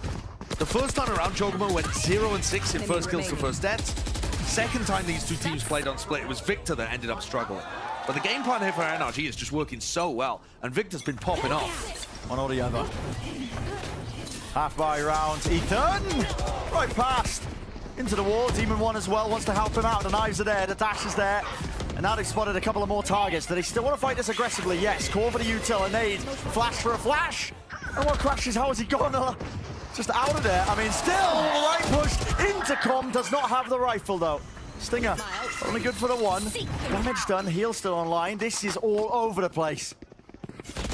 Oh, it's being watched. There's the Raze battle that could have been absolutely pivotal. Jorgamo had his chance to win this round. Goes for the swing. Can't quite land it. And all of that healing that Victor did, oh sorry, that Crashies did onto Victor. No time wasted though. Look at this already. Barreling straight through heaven. Cutting corners. With the timing there, the rocket was unleashed. It was just landed into the corner, no kill. But the dude collected onto Demon One regardless. Ethan, he's left alive. He's got to know the player's positioning. Weak enough. First one found. Maybe this could be doable. He has a flash. Clearing all the angles. Deep into the corner. False information. He thinks it's clear. And Victor crouched close to the new box. 3 in the round for him. It's a series of heroic moments from a lot of individuals of NRG. It's what's led them here. 7-1 in the lead. I mean, EG too, though. They set that up by Ethan just deciding to take a timing on the players playing contact over towards A, and he grabs the first kill. They were unfortunate not to get more out of it. They had a pull that vulnerable Crashies, I believe it was, who was stuck in the corner and a nade on top. I don't know how he managed to escape that. He just flashed and ran away. Talking about running away, NRG are running away with this map. They are getting ever closer to a spot where they're just going to be through to the grand finals. And some bursty play yet again. Straight into the A site. There were adjustments there with EG set up, but no one's going to be waiting to receive onto the site. Is it a plan for heaven? Com. Corners. Bullets raining down into it, but a Viper's Pit now just breaks up the site. Difficult to chew through. EG target is going to be trying to clear through into main, but there's so much util to get through. I mean, look at it. The alternation there. The Viper Orb puts a stop to this. Trailblazer though clearing all the way through. Yeah, very look, far back position from Som. Yeah, look, it cleared so much and yet it still did not see Som. Nade. Deep tucked, adjusted. Move for but a moment. You have to try and clear into this pit. It's all or nothing for EG. They're going to throw absolutely everything into it. And it could come down to just this. Spam. It's wrangled. The rifle sing. And responding kind for NRG. Last player standing. NRG do not mind that. They have got bankroll for days. They can buy for the rest of the half, even if they started losing out. And it doesn't look like they're going to lose out. NRG, they've just geared up and up the deeper this series has got. And here in map 4, it looks like they've done it. It looks like they've crossed that pivotal line where they've wasted all of the fuel that EG have.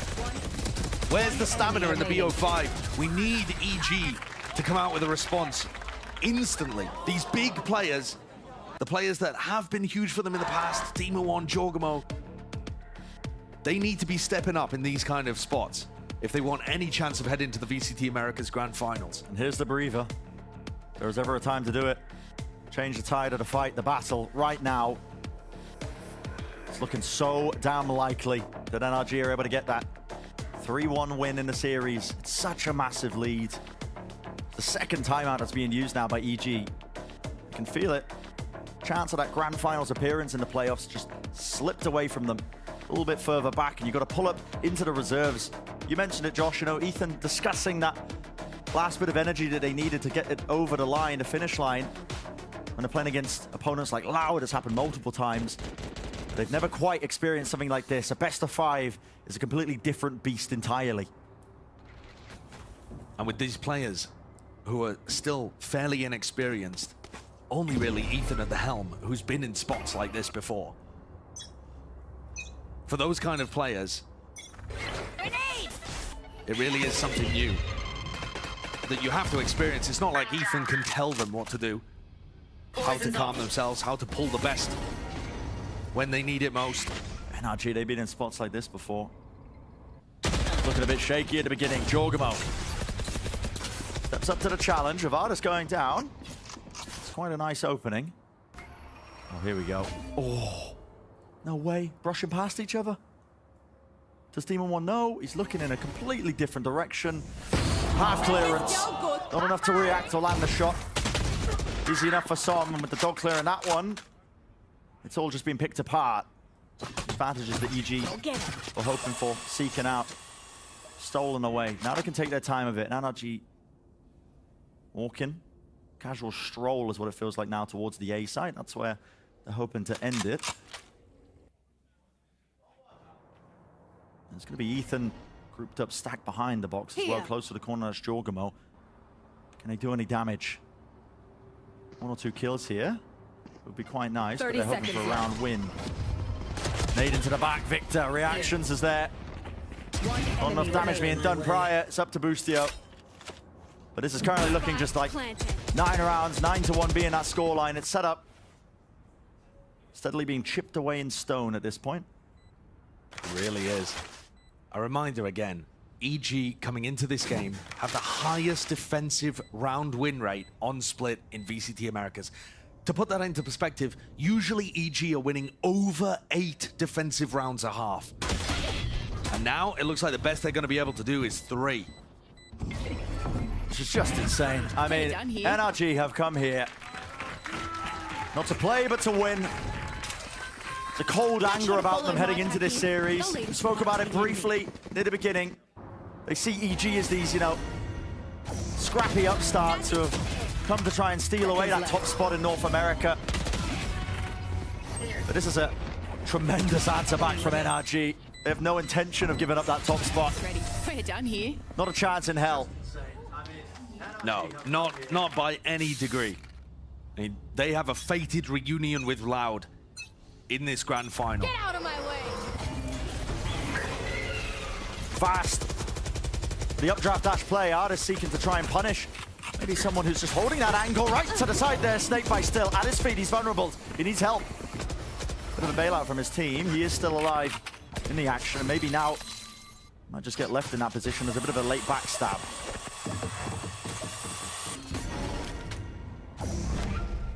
Recall with a star. It's Boostio and Com seek to gain a bit of space now into B main. So B split. It'll be the late hit now from NRG. Round to the side. Finesse. He was looking at something else, yet still he lands the kill. Seeks to claim the second. Som's right behind him. Easy for the trade. And the site is theirs. They gain control of this. Artist pushed up deep onto the angle. It's Demon One with the AWP and somehow lands that. He's read it, but they're still in a 3v3, having to retake with no great information about where NRG are. If Victor gets 1 kill, suddenly he's up to his showstopper. It just looks so difficult. Som is even so confident that NRG are holding their ground. He is going for a reflank. Really deep reflank, but dash forwards from Demon 1. Seeks to try and again cut up any crosshair placement. The rest of his team starting to regroup through, and Crashies is going to be that first casualty. Sticking onto defuse now. Jorgamo trying to get it all the way to half. Victor, he can't quite take the fight here, but he waits it out anyway. Rips it away. Half onto the defuse. Plenty of time left, but Som, he picks it. Finds the window of opportunity. And 4 around for him under his belt. Absolute masterclass that we are witnessing from NRG. That small duo play. I mean, let's start with this one. Finesse is looking at his mini-map, and he's still able to get the kill there and land 140 onto Boostio. Then the counterplay here. Victor keeps Demon 1 kind of engaged over at B main. That means there isn't a second cloud burst. That means Som can get the kills on the diffuser. Perfect stuff. This is an absolute dismantling. Taking apart. Just a pure statement from NRG. Poison orb emitting. The one advantage that EG had, I mean, what do we call that? 68% of the defensive round win rate. Yep. It's being shattered before our eyes. It's 10-1. Last round of the half. NRG, I mean, just seeking to make it 11. Again, it is bottom of the barrel scraps that are being pulled together for EG with this buy. No good weaponry. Demon 1 at least has a rifle, but we've been looking to him for the tail end of this entire series, really, to be the difference maker, the miracle player that we've been building him up. And he's shown it in previous series in the playoffs, even after they made it to Tokyo. And we were wondering what his mentality would be like. He still played fantastically in the game against Loud. But here today, NRG have just shut down the entire game plan. Had reads upon reads. Dash back, spotted out Common's position. They're going to face it together now with the call. Is there. Ripped away, any chances? Showstopper over the head, sailing away, but it's answered. 1 for 1. 30 seconds left. He went back into it. Yep, no -8s here. Not quite. Olt's getting the value. Demon 1. Smoke fades. Finesse is set up, and if he's hitting shots like this, it's over. Gotta be the nail in the coffin. Ethan, he's hunting for that rifle. Time steadily ticking away. And a face now. It's all just about over. Decent attempt by Ethan, but 11-1, Josh. And the mentalities must be so different between these two teams as they take a break at the half. I mean, EG will just be despairing, thinking about those maps like Pearl and Bind that they played against Loud, where things crumbled in this kind of manner. And for NRG, they can taste another finals. It's right there within touching distance. Enemy remaining. Statement map. And over the course of this series, NRG seek to shut down EG complete. Sean, yeah, you're painting a picture there. I don't quite think I've got the receptors in my eyes to see the colors and the outcome here, because it just doesn't look so likely for EG. 1-11. It's NRG in complete control. They've won almost every single pistol round. In fact, I think every pistol round off the back of that first map. It's the only exception. Yeah, apart from the first map, NRG have been dominant in terms of pistol rounds, bonus rounds, everything. And at this point, the misery will be sinking into the EG camp. Blocking vision. It is brutal for them. Covering it. I mean, by the sound of it, it's going to be Demon 1's last map that he plays before Champs. Because he's missing out on Masters Tokyo and the team doesn't have to play in LCQ. What a gutting way to end the season, but it doesn't hide the fact that EG have had a phenomenal run to even get to this point. But it looks like they just haven't had it today against NRG. It's been something special. Toxins going up. A fairy tale performance. A lot of the step-ups. Can't discredit the improvements that EG have made. No, not at all. But here we go. Here comes the sight hit. Stars drop down. Rob does connect. Som is close to the corner here. Seeks to try and evade capture, but not likely. Off to the side. Demon 1. Glimpses of it. What made him so damn fearful. Pushing forwards. Crashes is still alive into the backside of this one. A bit of running gun in action will do it. It will clear him out. It's down to that 2v3. EG. Spike planted. Set up with the advantage. Oh, no, not like this, Boostio. Just about gets it.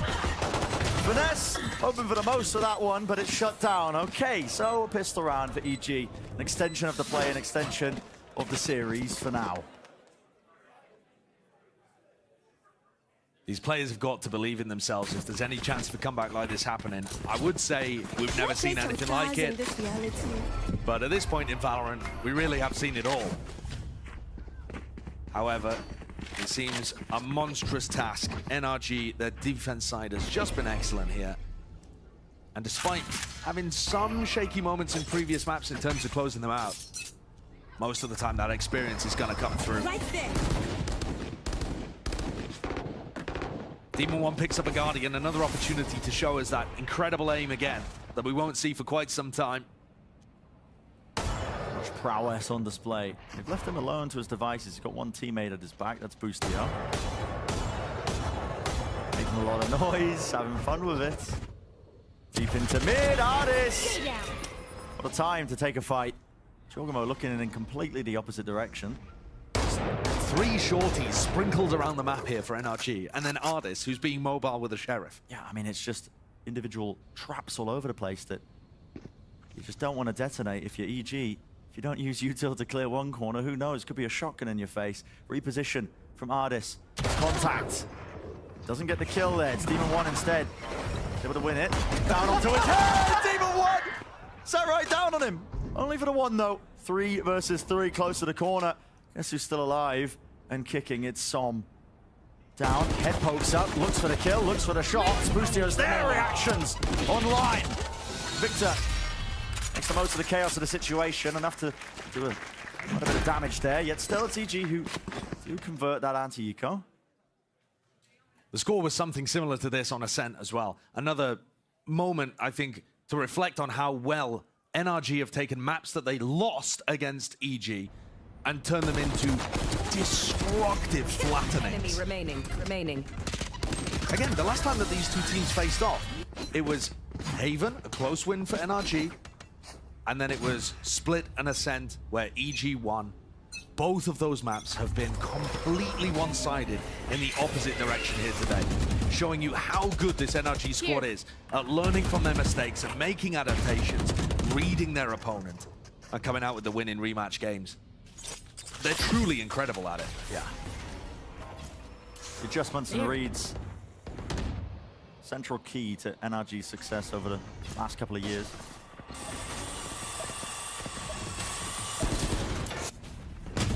Fight taken here. Ardis a little bit labored, but does win it against Boostio. A chance for Boostio to actually collect a kill there. Enough damage done. And another first kill racked up on the board. Ardis has been amazing at that today. Repushing down onto ramp. Spotted out and sprayed through. Vanessa and Victor. The simple task ahead of them, just to make sure that they contain that, and already the push is starting to come through from EG. Satchel up close. Jorgamo hunting for a flash as well to repeat. Doesn't actually connect onto anyone. And Victor, it's not noted of that one. Repositions now as well, fading back into hell. Ardis hoping to punish as a stun there, a little bit delayed and late. It's a 2 versus 4. They're tightening the net. Yeah, NRG taking their time with it. They know they can. Getting that squeeze onto it. Now Ethan, he's been good, but it'd have to be something more than that. Truly excellent and more to try and find a way out of that one. That's NRG getting that 12th round.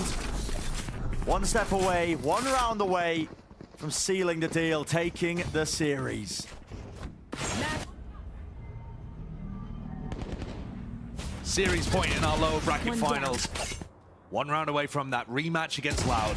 Another grand finals appearance for Finesse, for Victor, for Crashies. Another finals appearance as well for Ardis, who's gone from dominant performances over in EMEA to joining this squad and doing something similar over here too. Here we go. What a way to end it. On a bit of a coin flip. Will we see the extension? Will we see the brawl pay off? Double satchel up. Jorgamo deep into ram round the side. Ardis seeking to punish, but he disengages with the dash. The knives quite landing and claiming the kill. Enough damage was done, but healed back up. Now the Seeker's on top of it. Try and waste it. Right into it now with Ardis. Trying to break most of it with the frenzy deep into the site. EG going to be claiming that space. Get the spike down though. NRG notices been played. 4 players grouped up towards heaven. They have complete control of it. Now looking to try and fight down into main. A lull in the action. 2 players for EG grouped up towards spawn here. Boostio, Com. Boombot spots it. Through the orb. Artist didn't have the gun to take the fight, so the 2 players survive. Com and Boostio doing damage. Being that extra element, this retake starting to go a little bit sideways. Ned goes deep though, sets up Crashies for a nice little kill, already moving forwards. The rest of his team starting to take space, lay claim to the map. And it's inevitable. 2 players left standing. The fuse starting to get stuck, but there is a pull on it. Damage done to try and keep it alive. Victor, half on the defuse, sticking it out, but he's broken. Shut down. And Boostio, last hurrah that keeps him alive. Evil geniuses live to fight one more round. What a play from Boostio. Both Boostio and Com very far away from the action there. In an almost impossible situation. But finds the kill on Finesse over the top of his wall. Picks off Crashies. Anticipating that. I don't know how he found the one onto Som.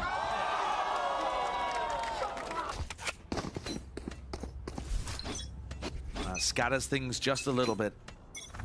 NRG, 3 players grouped up over towards A, expecting something similar once again. Fight taken. It's the Trailblazer that leads that charge. No one able to capitalize. They attempt to pivot, pushing through, but only 3 players left standing for EG. Som gets out, the reposition's there. Demon one with the knives, and now he's trying to make the most of it, but it just feels inexorable. Already they fall, one after another, and that's it! Credit, run from it. NRG versus Loud is inevitable.